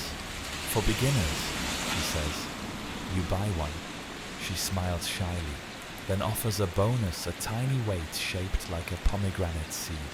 For measuring favors, she whispers. You chuckle, then realize she might not be joking. You sit beneath a neem tree and unwrap your gold palm scale, gently balancing the new weight. You think back to that moment in the shrine when incense was measured for blessings. And here you are, measuring gold with cloth-lined pans and whispered tricks against wind. In Aksum, the difference between sacred and practical wasn't a chasm, it was a crease. And in your hand, the palm full of gold dust that once shimmered on a trader's rug now glows like sunlight in powdered form. beautiful, valuable, unstable, just like trust. The gold dust is behind you now, literally and figuratively. You're back on your feet, walking behind a tax inspector and his entourage as they approach a sleepy village nestled between two dusty ridge lines. The hills roll lazily on either side, dotted with squat trees and the occasional bored goat. The inspector is dressed in surprisingly clean linen for someone trudging through dirt paths all day. That probably means he's important, or at least thinks he is. You're here for the tax run, but don't expect a vault full of coins. This village, like many in the Aksumite highlands, doesn't trade in gold or silver. It trades in food. Welcome to the world of taxes paid in teff and tiger nuts. You reach the first courtyard just as the inspector produces his pouch of weighing tools.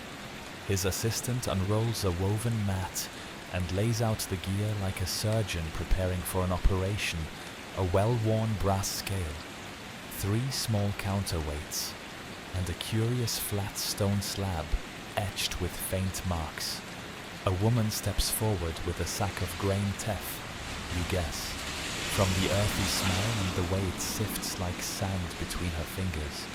The inspector scoops a sample into the scale's pan, adds a counterweight, and waits. The beam dips and stops, balanced. He grunts approval and gestures for the rest of the sack to be added to the tax pile. The woman nods, and a child drags it away. No gold exchanged hands, no receipt printed, but the deal's done. Taxes in Aksum weren't always standardized in coin. In fact, outside the capital and major trade hubs, many payments came in the form of produce, textiles, or quirky local offerings. Tiger nuts, for instance, small, wrinkly, and weirdly sweet, show up in more tax records than you'd expect for something that looks like a failed raisin. But they store well, and apparently make decent flour. You try one, it tastes like almonds trying to be potatoes. The inspector moves to the next family. This time it's bundles of firewood and a small gourd of fermented honey. Supplementary tax, he explains. When the grain runs low, you ask how they value it. By smell. Mostly, he says, half joking. His assistant adds notes to a palm leaf ledger. The entries are simple but specific. Weight, type, condition. One column seems to record whether the contribution came willingly or with encouragement. You decide not to ask about that column's enforcement method.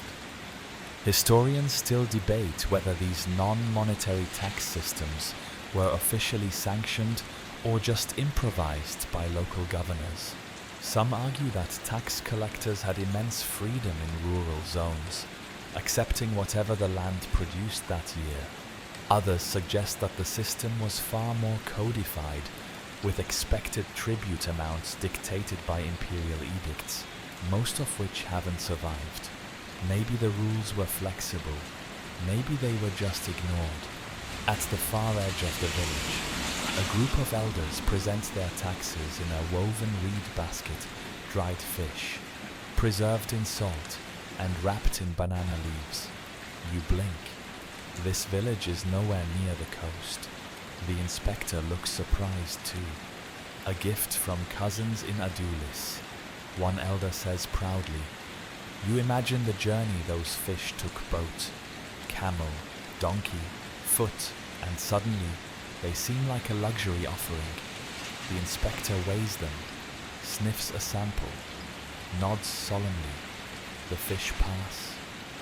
You take a seat beside a young clerk who's scratching marks into a clay tablet using a thorn stylus. His numbers are compact, nearly unreadable, and entirely from a numeral system you can't decode. He grins when you ask. We just make up new symbols when the old ones get boring. he says. You believe him. The tablet also contains tiny diagrams, a sheaf of grain, a goat with a check mark, a stylized fish, visual bookkeeping. In a world where literacy was a privilege, symbols made tax records more accessible and arguably harder to falsify. If you draw a goat, the clerk says, you better mean a goat. A few traders pass through the village as you rest, their donkeys laden with dyed cloth and glazed pottery.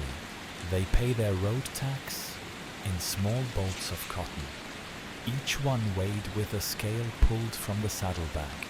You recognize the shape: flat arms, gourd pans, weights tied together with sinew string.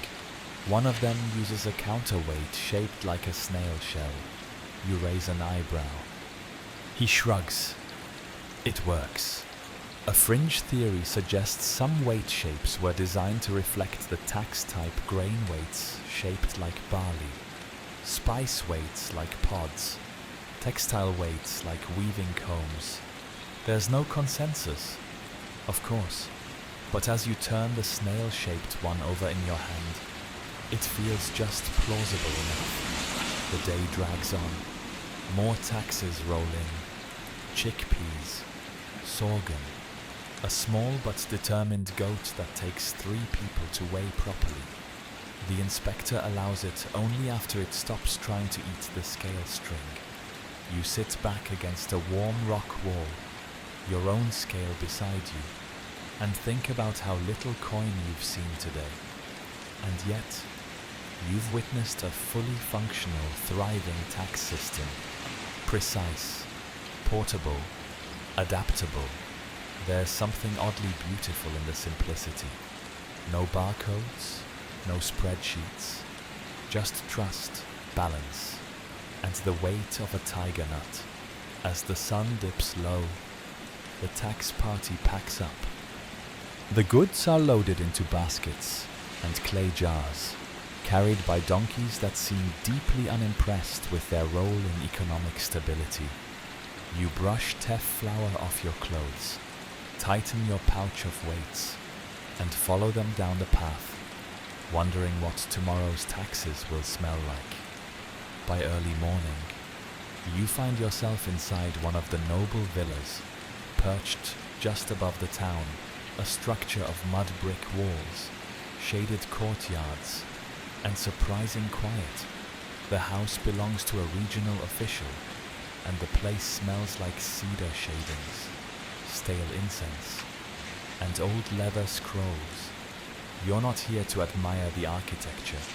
You're here to peek inside the most intimidating object in the entire household, an accountant's toolkit. It's laid out neatly on a lacquered wooden chest, the kind with inlaid ivory corners, and a lock that probably hasn't been tested in a century. A servant unrolls a cloth to reveal its contents, a wax tablet with old, half-erased scrolls, a stylus shaped like a narrow leaf, several counters made of horn, and a set of weights so tiny they're stored in a hollowed-out gourd sealed with wax. This is the nerve center of Aksumite record-keeping. More than the mint, more than the tax square, this is where all the math quietly happens. You pick up the wax tablet, warm from the sun filtering through the shutters. The lines scratched into it are crisp but hard to decipher. Tiny notches, little dots, and diagonal slashes mark a series of quantities you assume correspond to shipments, payments, or possibly the noble's laundry bill. The numbers don't look like anything you recognize, and that's because Aksum's numeral system is still a bit of a historical black box. Historians still argue whether Aksum used a fully independent numeral system or borrowed a hybrid model from South Arabian or Greco-Roman scripts. Some recovered tablets show tally marks. Others seem to suggest a base 10 system maybe. A few inscriptions contain repeating patterns that might be placeholder zeros or not. There's no scholarly agreement. It's like trying to decode taxes written in jazz. The noble himself appears, dressed in a simple linen robe, but with rings on nearly every finger. He waves dismissively at the toolkit, like it's just an extension of his elbow. My uncle invented the tax-grain ratio. He brags. You don't question it. He sits beside the chest and begins sorting through bundles of palm leaf scrolls tied with dyed thread. You notice the colors aren't random. Red for local grain ledgers, blue for imported goods, yellow for religious obligations. He opens a red one and points to a set of symbols, a teff stalk, a number, and a small glyph that resembles a donkey wearing a crown. That's our tribute weight mark, he explains. Standardized to the capital, or at least it was. He doesn't seem too concerned about whether the weights still match today's expectations. A servant brings out a storage box containing older weights. These are beautifully crafted polished stone, bronze, even one made of fired clay painted with geometric shapes. They're arranged in sets like nesting dolls. Each larger weight contains a smaller one inside it. One is shaped like a crescent, another like a tortoise shell. You ask if those shapes mean anything. Family tradition. The noble shrugs. Wealth is inherited. So are the weights.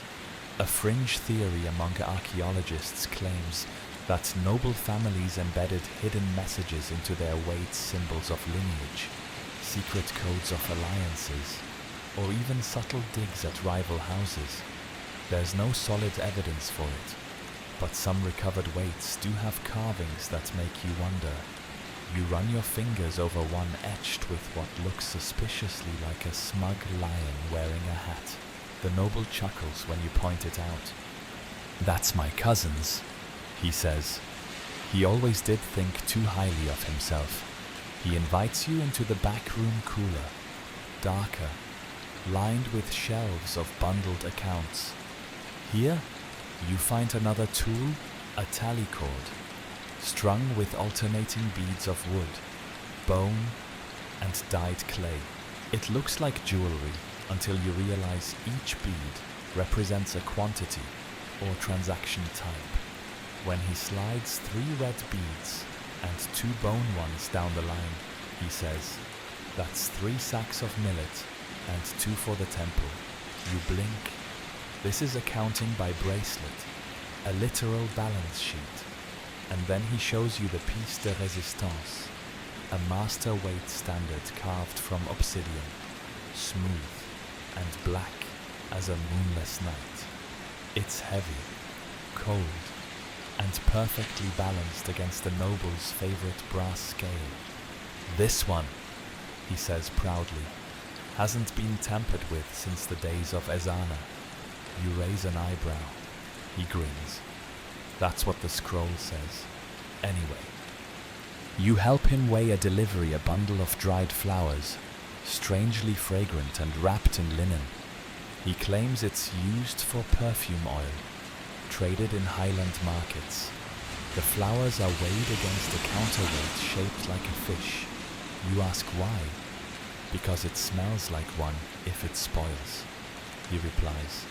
As the afternoon heat rises, a scribe arrives to tally new accounts. He has his own scale, much simpler, and a pouch of basic weights that clink like bones in a pouch. He records the flour weight in shorthand, scratching into the wax tablet with fast, confident strokes. You watch as he turns numbers into symbols, into records, into trust. This is where the invisible weight of a kingdom lies, in ledgers kept clean, in tablets half erased and rewritten, in scales passed down more carefully than heirloom necklaces. Before you leave, the noble hands you a small wax tablet of your own, with one line scratched into it, 2 symbols and a teff stalk. Your lunch stipend, he says, winking. You have no idea what it's worth, but it feels official. You tuck it into your pouch, next to your own scale, and wonder if anyone will ever decode the numbers dancing across this kingdom's quiet bookshelves. By dusk, you find yourself beneath the looming shadow of something utterly massive, an obelisk, towering, solemn, and patterned with carved windows and false doors. It pierces the evening sky like a stone exclamation mark. You tilt your head until your neck complains. The Aksumites didn't just build for function. They built to impress the ancestors, the neighbors, and probably themselves, too. These aren't just monuments. These are statements. And hidden among the engravings, if you know where to look, you'll find something else. Trade records. You follow a local stonemason across a plaza littered with chiseled debris and weathered fragments. He's short, wiry, and walks with the steady confidence of someone who knows exactly which stone will fall apart when stepped on. He leads you to a smaller stele leaning at a crooked angle. It's been overlooked, half sunk in the grass, its carvings faint but still legible in the slanting light. Shipment log, he says, tapping the side with a calloused finger. You squint. He's not wrong. Carved into the face are series of repeating symbols waves, bundles, stylized trees, a few abstract lines that might be numerical values, 3 shipments sandalwood, 2 ivory, drought delay, he mutters, translating from memory, very bad year. You laugh, softly. It's a shipping manifest, immortalized in granite. It turns out the Aksumites sometimes recorded major trade movements, taxes, or diplomatic exchanges in stone, especially when tied to temples or royal projects. These engravings were equal parts boast, record, and offering to whatever celestial beings might be tracking their receipts. Historians still argue whether these inscriptions were intended more for divine eyes or bureaucratic ones. Some claim the gods needed reminding who paid their incense bills. Others say it was the king's version of a very dramatic spreadsheet. The mason shows you other engravings, some listing gifts to temples, others naming specific ships, routes, and delivery dates. One stone even includes a rough map, 3 mountains, a river bend, and a dotted line marked by fish. Salt route, he explains.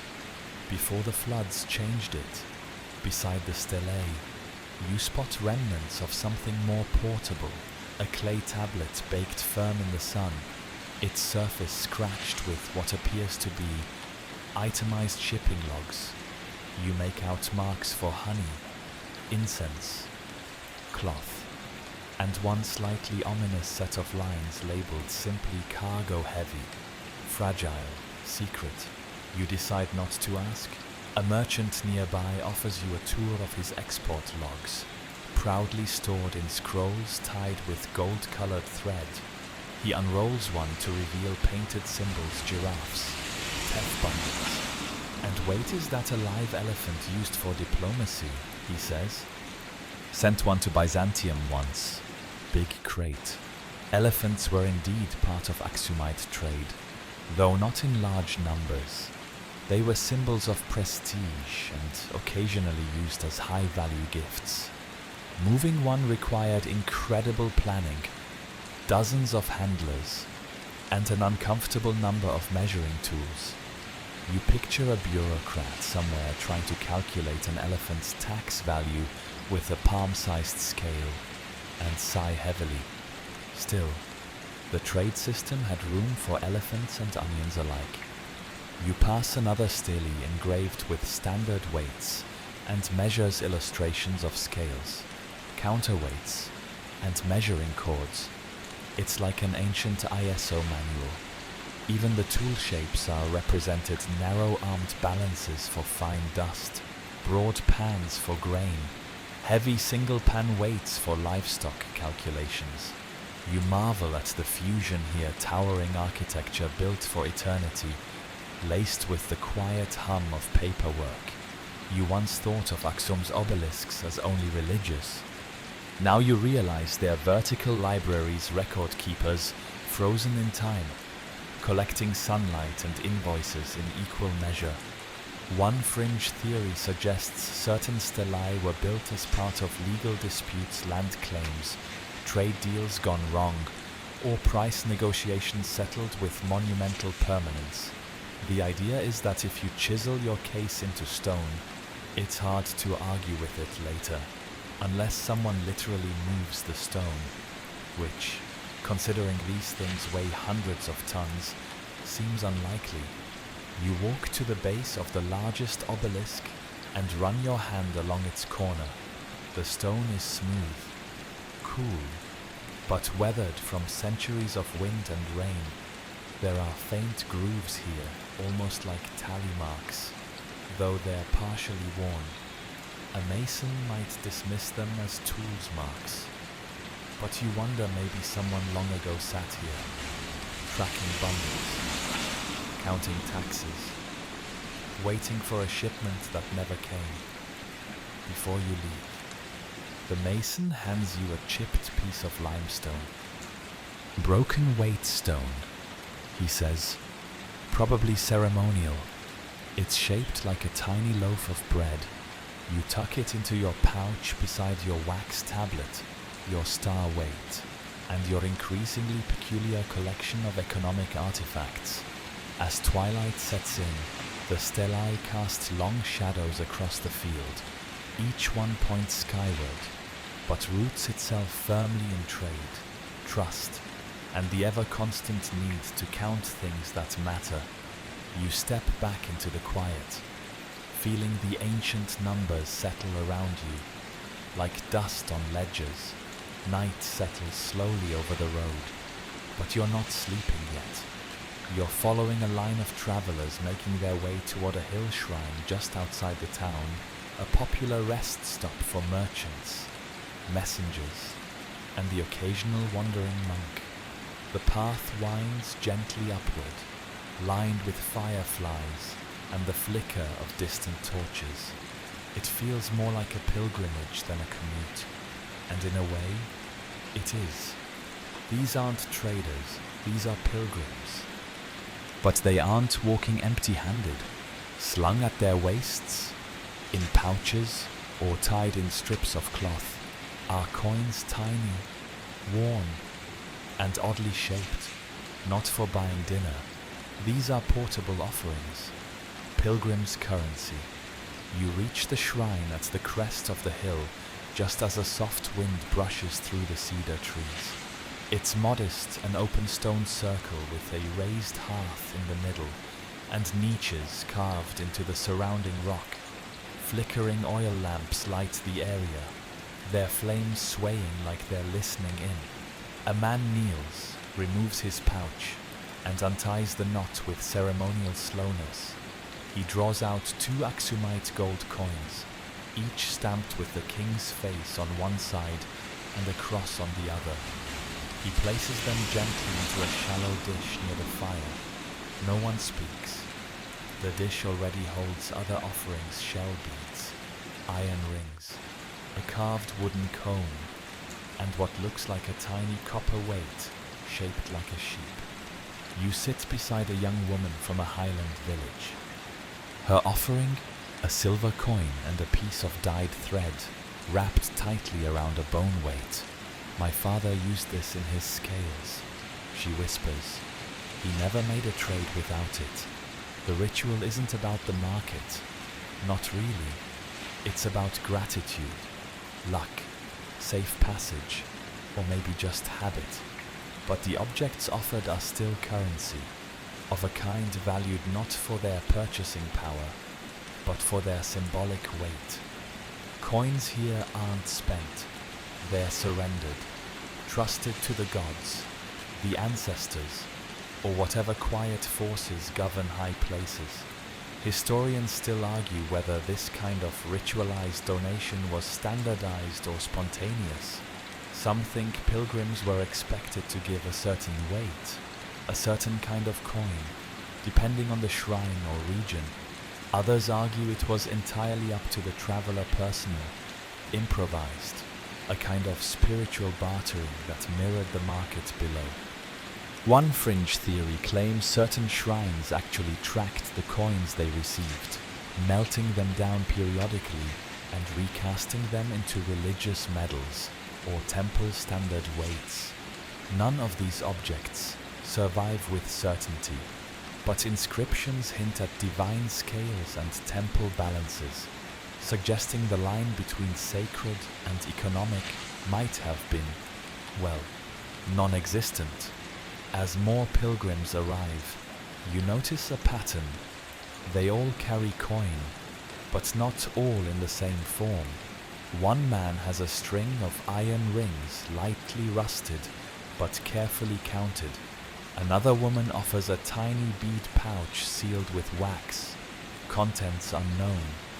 A child carries a single coin tied around his neck with a bit of animal sinew. The image worn smooth from years of handling. You speak to one of the shrine attendants, a kind-eyed woman in a hooded linen shawl. She shows you the offering inventory, yes. Even here there's a ledger of sorts. Instead of numbers, it's a stone slab scratched with symbols, a cross, a coin, a bundle, a ring. These are tallied weekly, she says, and stored in the shrine's rear chamber.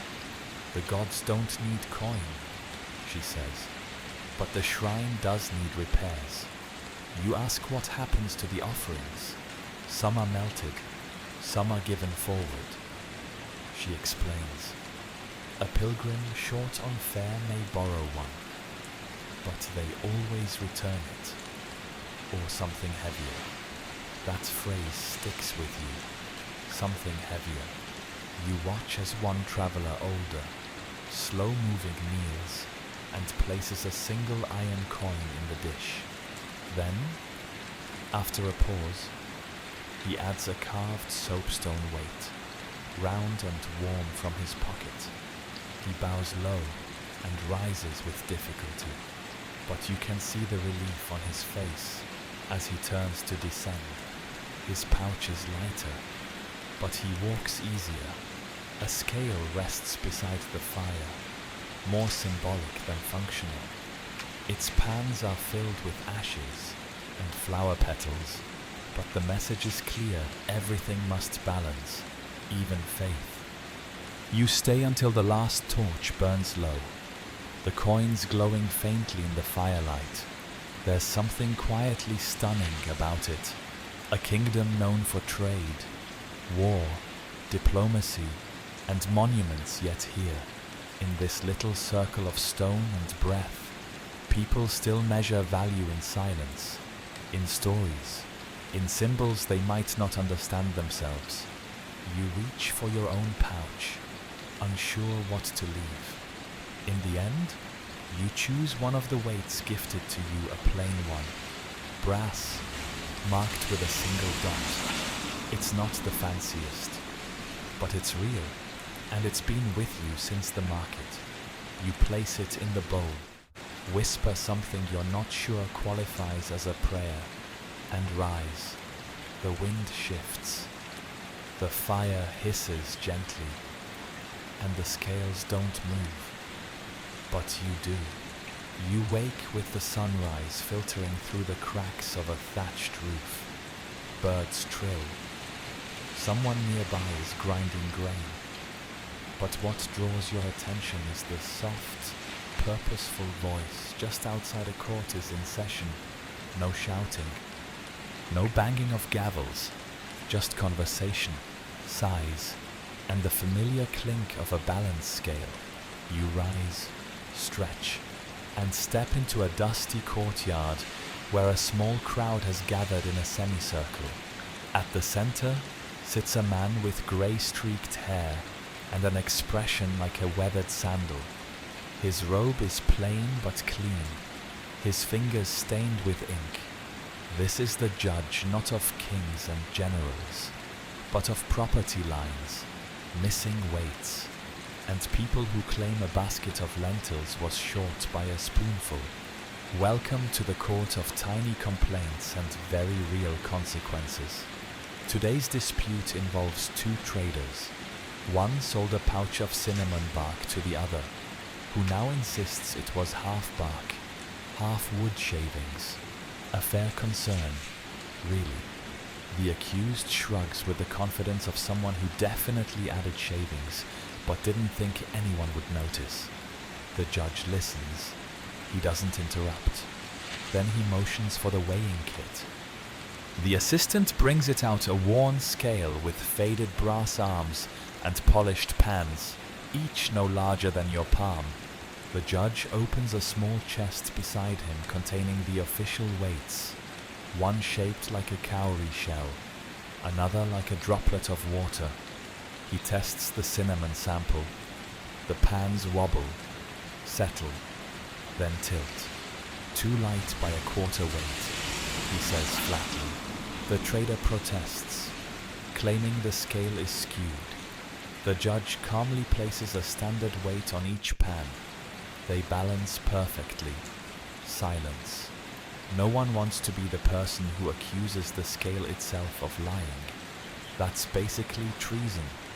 Historians still argue whether these local court scales were calibrated by royal decree or simply considered sacred by tradition. Some believe judges kept their weights sealed in wax to prevent tampering. Others point out that scales appear in religious iconography alongside crosses and eyes, symbols of justice, that literally must balance.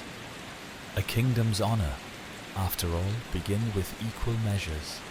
The ruling is fair. The accused must refund half the cinnamon's value and pay a penalty in dried chickpeas. Why chickpeas? You ask the assistant. Because that's what he has, she says. The next case involves land. A farmer claims her neighbor moved a property marker stone during the night. The neighbor denies it. Of course, a boy is sent running to fetch a measuring rope and a scale. Weight a scale.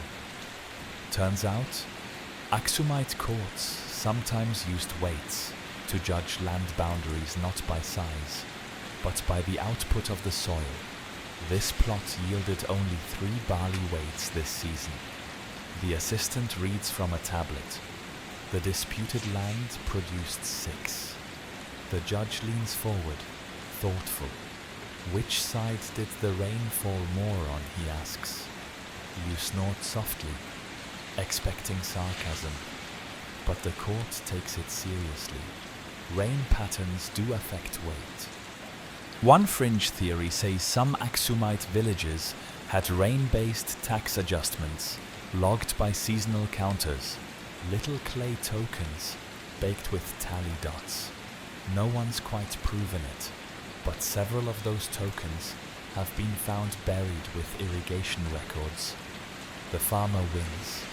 The neighbor is fined a small goat or a 10-day labor pledge, whichever comes first. By now, the sun is high and you're starting to sweat. But no one's leaving. These court sessions aren't just legal, they're social. Everyone watches, everyone remembers, and the scale never lies, even when people do. You wander over to a scribe sitting cross-legged near the judge. His wax tablet is already half filled with lines and glyphs. Some marks so deep they almost pierce the wood. He lets you glance at today's log. Cases are recorded not with names, but symbols: a stalk for farmers, a circle for traders, a triangle for landowners. It's a pictographic courtroom drama etched in beeswax. The scale itself is cleaned between sessions, wiped gently with a damp cloth scented with lemongrass. A bit of ritual, maybe. Or maybe they just don't want today's lies to stick to tomorrow's balance. A traveling merchant steps forward for the next case. He claims he was shorted during a currency exchange at the local toll post. They gave me clipped coins. he says, holding up a pouch. The judge weighs the coins. Then he pulls out a set of measuring rings, thin metal bands used to check diameter. One coin slides through too easily. Guilty.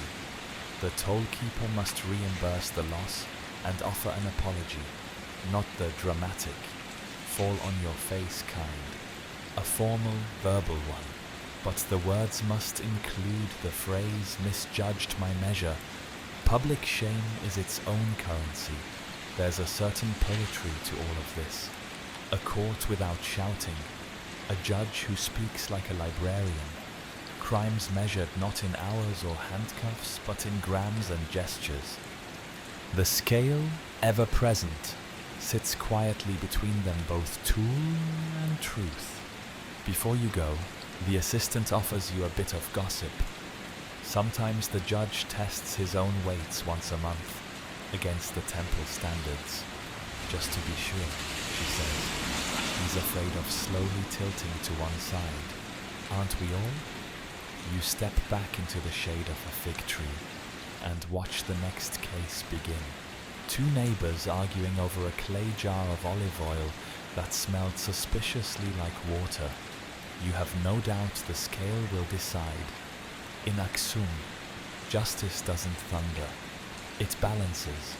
By the time the courtroom crowd thins and the afternoon settles into that half-lazy, half-hungry lull, you find yourself pulled toward the rhythmic jingle of something less serious, yet no less valuable. Beads. Lots of them. You round the corner into a sun-dappled plaza that's practically glowing with color. Strings of glass beads swing from low beams. Baskets overflow with polished stones. Loops of amber, carnelian, and sea-worn shell shimmer like candy no one dares to eat. You take it all in like a magpie at a treasure buffet. A merchant stands barefoot on a reed mat, threading beads into bundles with fingers that move like a weaver's shuttle. He's old, wiry, and sun-darkened, with a knowing smile that makes you instantly suspicious. Buying, he asks, or just wondering how to fake your way through a border post? You raise an eyebrow. He laughs. No insult. Beads do more traveling than most traders. Sometimes they are the trade. He's not wrong. In many parts of Aksum, and far beyond, beads acted as currency, where coins didn't hold sway. Not everyone trusted minted gold, but everyone trusted the time it took to craft a perfect carnelian oval. You pick one up and run your thumb over its warm, smooth surface. It's lighter than you expect, but there's something satisfying in its symmetry. The merchant gestures to a scale at his side. It's shaped like a fish, with fine bone pans and delicate string. Each string of beads must be weighed before a sale, not just counted. Too many fake shells these days, he mutters. Dye a snail white. Call it ivory. Hope no one notices. You glance at his weight set. It's a curious mix glass. Carved stone, even a few coral chips, each one marked with dots or slashes. Some are no bigger than your fingernail. You ask how he keeps them straight. Color and memory, he says. Red means grain, green means beads. If I forget that, I sell myself short. He gestures to a corner basket filled with loose fragments, broken beads, flawed pieces, offcuts. We use those for calibration. They've already been rejected, so they don't lie. Historians still argue whether bead trading used fixed exchange rates, or if value fluctuated wildly by region. Some records suggest 10 blue glass beads equaled 1 measure of salt. Others say it depended entirely on mood, lighting, and the quality of your storytelling. A fringe theory proposes that certain bead colors were legally regulated, with royal edicts limiting who could trade in lapis or amethyst, No actual law tablets confirm it, but you wouldn't put it past a king who wanted to corner the jewelry market. You sit beside the merchant as he strings a set of green-blue beads onto a length of sinew. He holds one up to the light and shows you the spiral bubble trapped inside evidence of ancient glasswork. He says, likely imported from Egypt or beyond. These beads are survivors, travelers, sometimes smuggled in bundles of fabric or sewn into the hems of cloaks. A teenage girl nearby counts her string of beads nervously. She wants to trade them for dried fish and onions dinner. Essentially, but she's unsure if her set will balance out. The merchant weighs them, then nods. 2 onions short, he says. She laughs, tosses him a small extra bead, and the deal is sealed. No contracts, no coins, just a quiet agreement and the soft clink of beads in a pouch. You notice something peculiar in the back of the stall, a wall hanging stitched with a design that looks abstract at first, but soon resolves into a pattern of beads arranged by size and color. It's a visual conversion chart. You realize grain to beads, salt to beads, cloth to beads. For the forgetful, the merchant winks. A young man from the coast appears, his beard salted from the sea, and offers a string of unusually bright yellow beads. The merchant's smile tightens, too bright. Fresh paint. He pinches one, scratches the surface with his fingernail. Sure enough, the dye flakes off. Fake. A few children gasp nearby. The merchant sighs and hands them back. Nice try. Maybe use fewer coats next time. Beads might look like toys, but in Aksum, they moved mountains, sometimes literally. Large construction projects paid laborers partly in bead strings, sometimes ranked by color. You've seen graves where the dead wear their wages around their necks. To be buried with beads wasn't just fashionable, it was a resume. You're handed a sample string to examine. It includes amber from East Africa, faience from Egypt, and what might be Indo-Pacific glass. Each bead a breadcrumb on the map of ancient commerce, and all of them weighed. The merchant's daughter arrives and begins organizing new stock, placing each type into its own dish on a nested scale. She moves confidently, selecting the proper weight stones, one shaped like a beetle, another like a seed pod. You smile. The next generation of balance keepers is clearly in training. Before you leave, the merchant gifts you a single bead smooth, red and faintly translucent. Trade it forward, he says, or wear it. People will think you're important.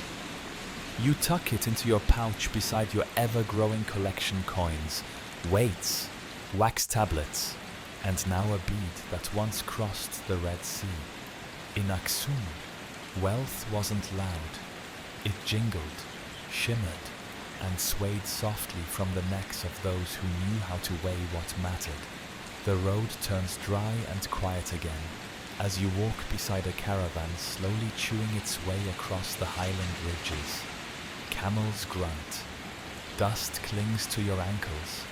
A man ahead hums a song about rain in the wrong place, which seems to sum up the day. But your attention is on something else entirely: camel economics. You're walking beside a trader with sunburned cheeks and a badly patched robe, who introduces himself only as Jonas, keeper of the most opinionated camels this side of the incense hills. You believe him almost immediately, judging by the snort one of his beasts offers in your direction. Jonas pats the lead camel's neck, this one more valuable than gold, until he spits on a priest. Then he's worth less than a spoon. You grin, but he's not joking.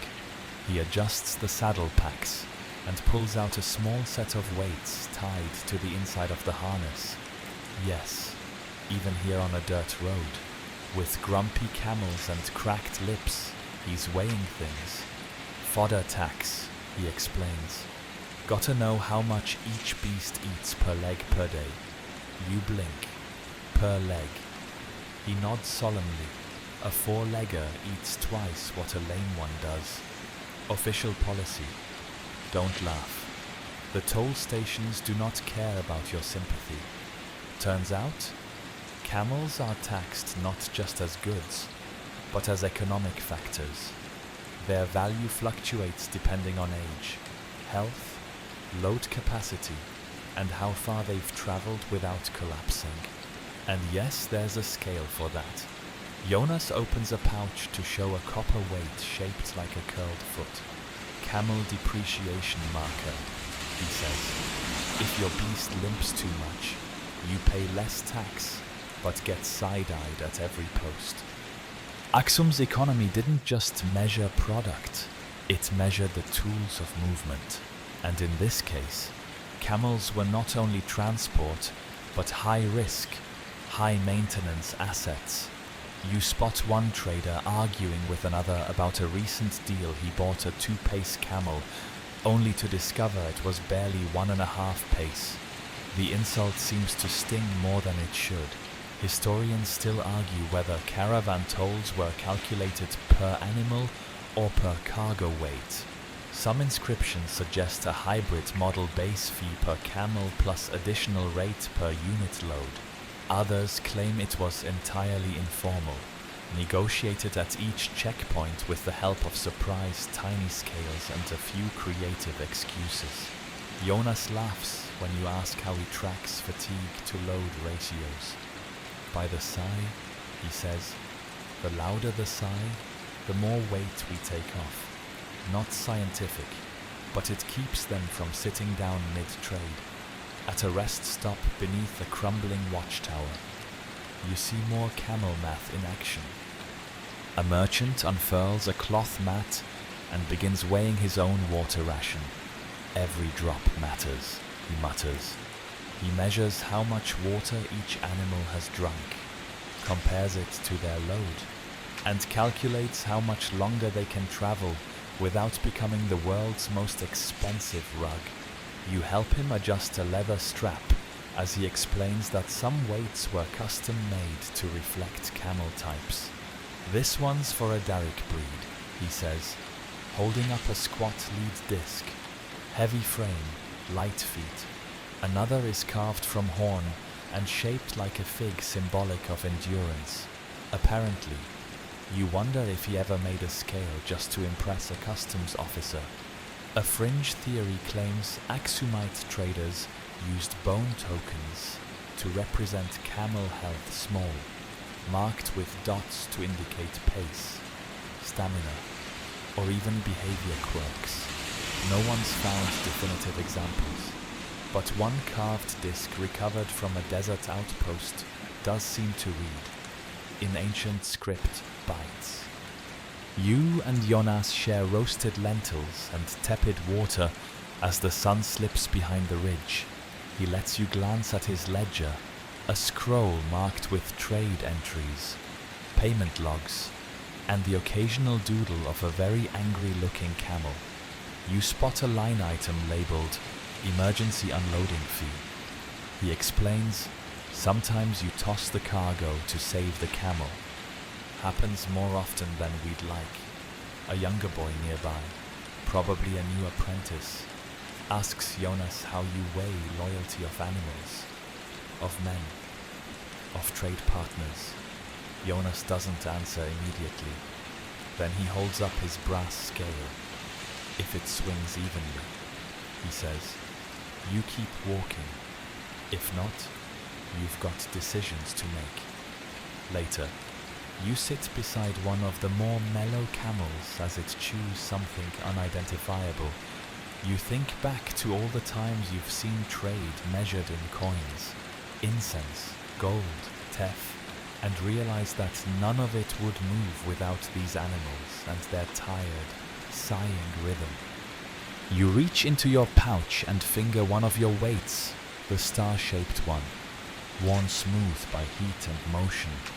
It feels heavier here, among the camels, like it's been earning its worth with every step. The caravan begins to move again, slowly.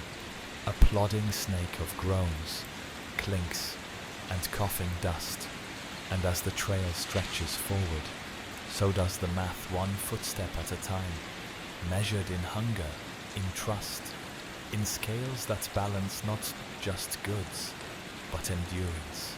You arrive at the edge of a settlement, just as the wind picks up not sharp, but dry and aimless, like it's searching for something it lost 1,000 years ago. The road is quiet, no carts, no camels, no children chasing goats, just you, a crumbling gatepost, and the faint creak of a shutter that probably hasn't worked since King Ezana stopped minting coins. This was once a mint town. You didn't mean to find it. You were following an old trade path that curled away from the highland routes, looking for water or shade. Maybe a place to scratch your notes into a wax tablet and pretend you understand Aksumite math. But instead, you found a ghost. The buildings here are squat and low, half swallowed by time. Clay bricks give way to rough stone. Iron nails lie rusted in the dust. And in the center of the settlement, you spot what might have been the mint itself, an open structure with soot-stained walls and a pit in the center, where a furnace once roared hot enough to shape kings. You step inside. The silence is thick, like the air itself remembers noise that isn't here anymore. Bits of slag still dot the floor. You find a lump of something metallic, gold bronze hard to tell. The tools are long gone, but their ghosts remain a recess in the floor where weights were stored. A groove in the stone bench likely worn down by generations of scales being set and reset. You can almost hear it, the clink of coin blanks, the thump of stamping dies, the short, exasperated breaths of apprentices who'd rather be trading beads. No one comes here now. The mint shut down decades, maybe centuries before the last official Aksumite coins were struck. Why historians still argue. Some say trade routes shifted. Others claim the mines dried up. There's a theory that new rulers found minted coin too imperial and switched to barter and trust instead. One fringe theory insists a fire wiped out the records, and no one could remember the weight standards afterward. Too embarrassing to restart. The theory concludes, you brush dust off a worn inscription on the wall.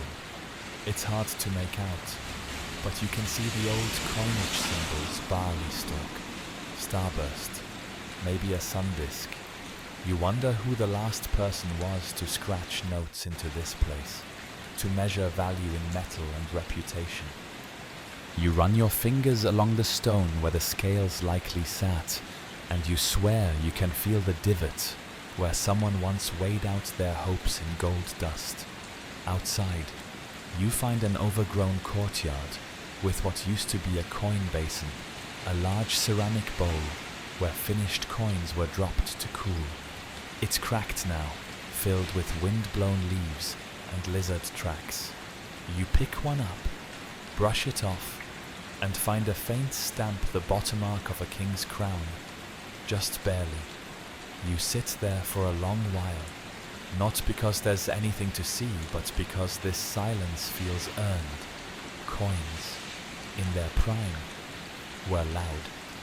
They clinked, they spun, they bounced. They bought passage, forgiveness, lunch, love, silence. But here, in this town of forgotten math and extinct furnaces, coins have gone quiet. The scale is still. The market has moved on. You open your pouch and take out one of your own Aksumite coins, one you received near the shrine, with a cross on one side and a face so faded it could be anyone. You place it gently in the center of the cracked coin basin, not as an offering, as a punctuation mark. A moment later, you hear footsteps. A traveler, no two, a young woman and her brother. Maybe they pause when they see you. You nod. She glances into the mint, curious, hesitant. You tell her what this place was. She doesn't say much, just walks inside and touches the wall where the furnaces once blazed. She pulls a small bundle from her satchel, grains wrapped in linen. She sets it beside the basin, then whispers something. You don't ask what. You talk, briefly, about trade routes and coins that don't circulate anymore. The young man shows you his only scale, a simple wooden one, strung with goat sinew, with counterweights made of river stone. Not good for gold, he says, but fine for lentils. You smile. That's probably all anyone ever needed. You watch them go, leaving the town just as quiet as they found it. But something's changed. The silence feels less abandoned, more respected. As dusk settles, you take a last walk through the town. You pass what might have been a market stall, a courtyard, maybe a dormitory for mint workers. There's a tree growing out of a roof, now roots, where once there were receipts. You adjust your belt pouch, heavy with memories and metal and things you never meant to collect.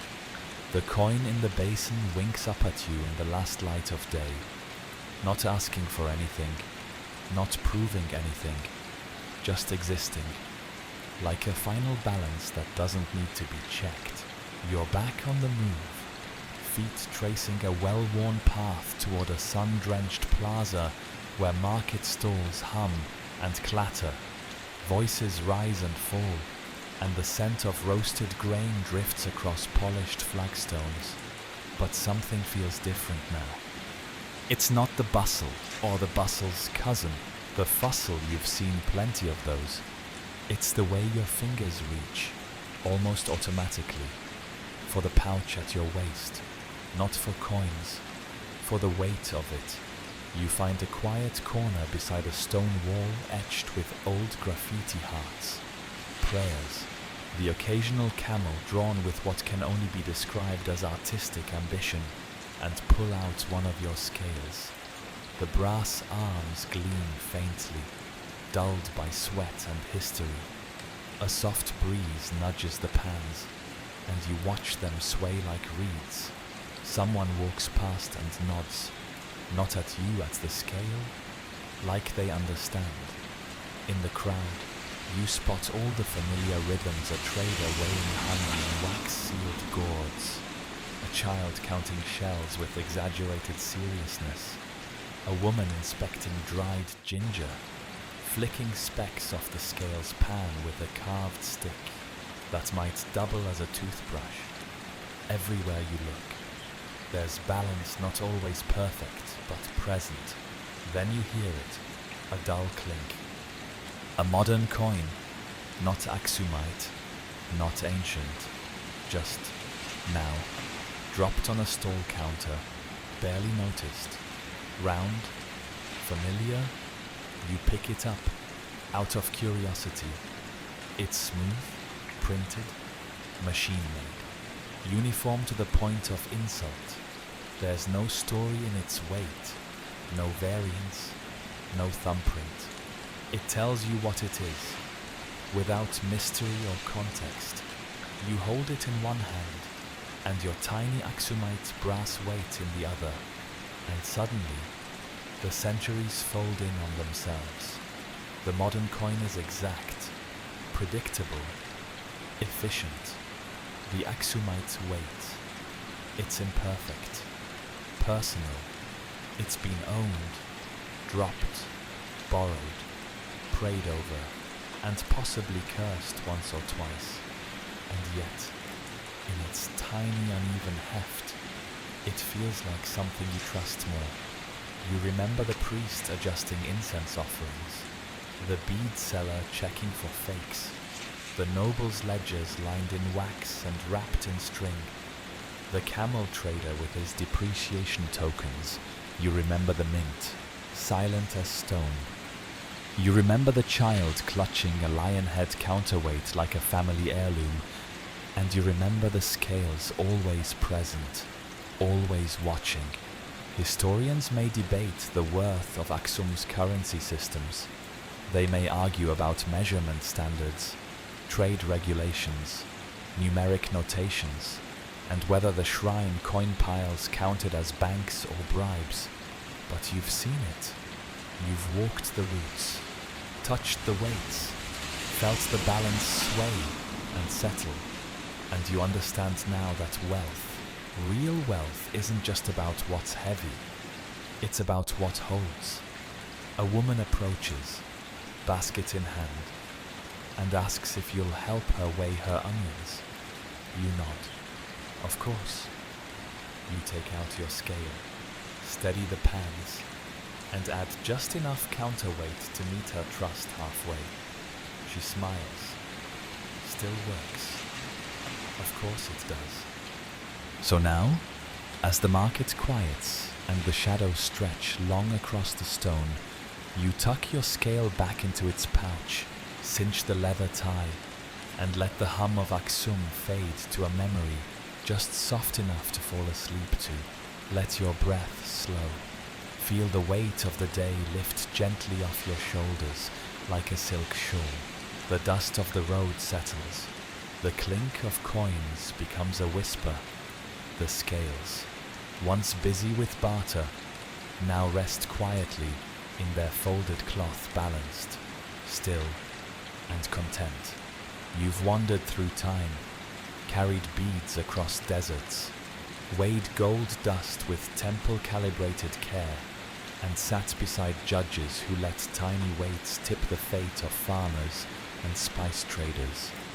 You've listened to coins speak in Greek and gay, watched incense swirl in sacred balance, and learned that sometimes a single carved weight tells more truth than a king's proclamation. Let that truth rest beside you, now cool, small, and steady. Feel the night wrap around you like the hush of an old market at closing. The laughter is gone. The shouting is quiet. The baskets are empty, but the scales are still there, hanging on pegs, dreaming of morning. You're not counting anymore.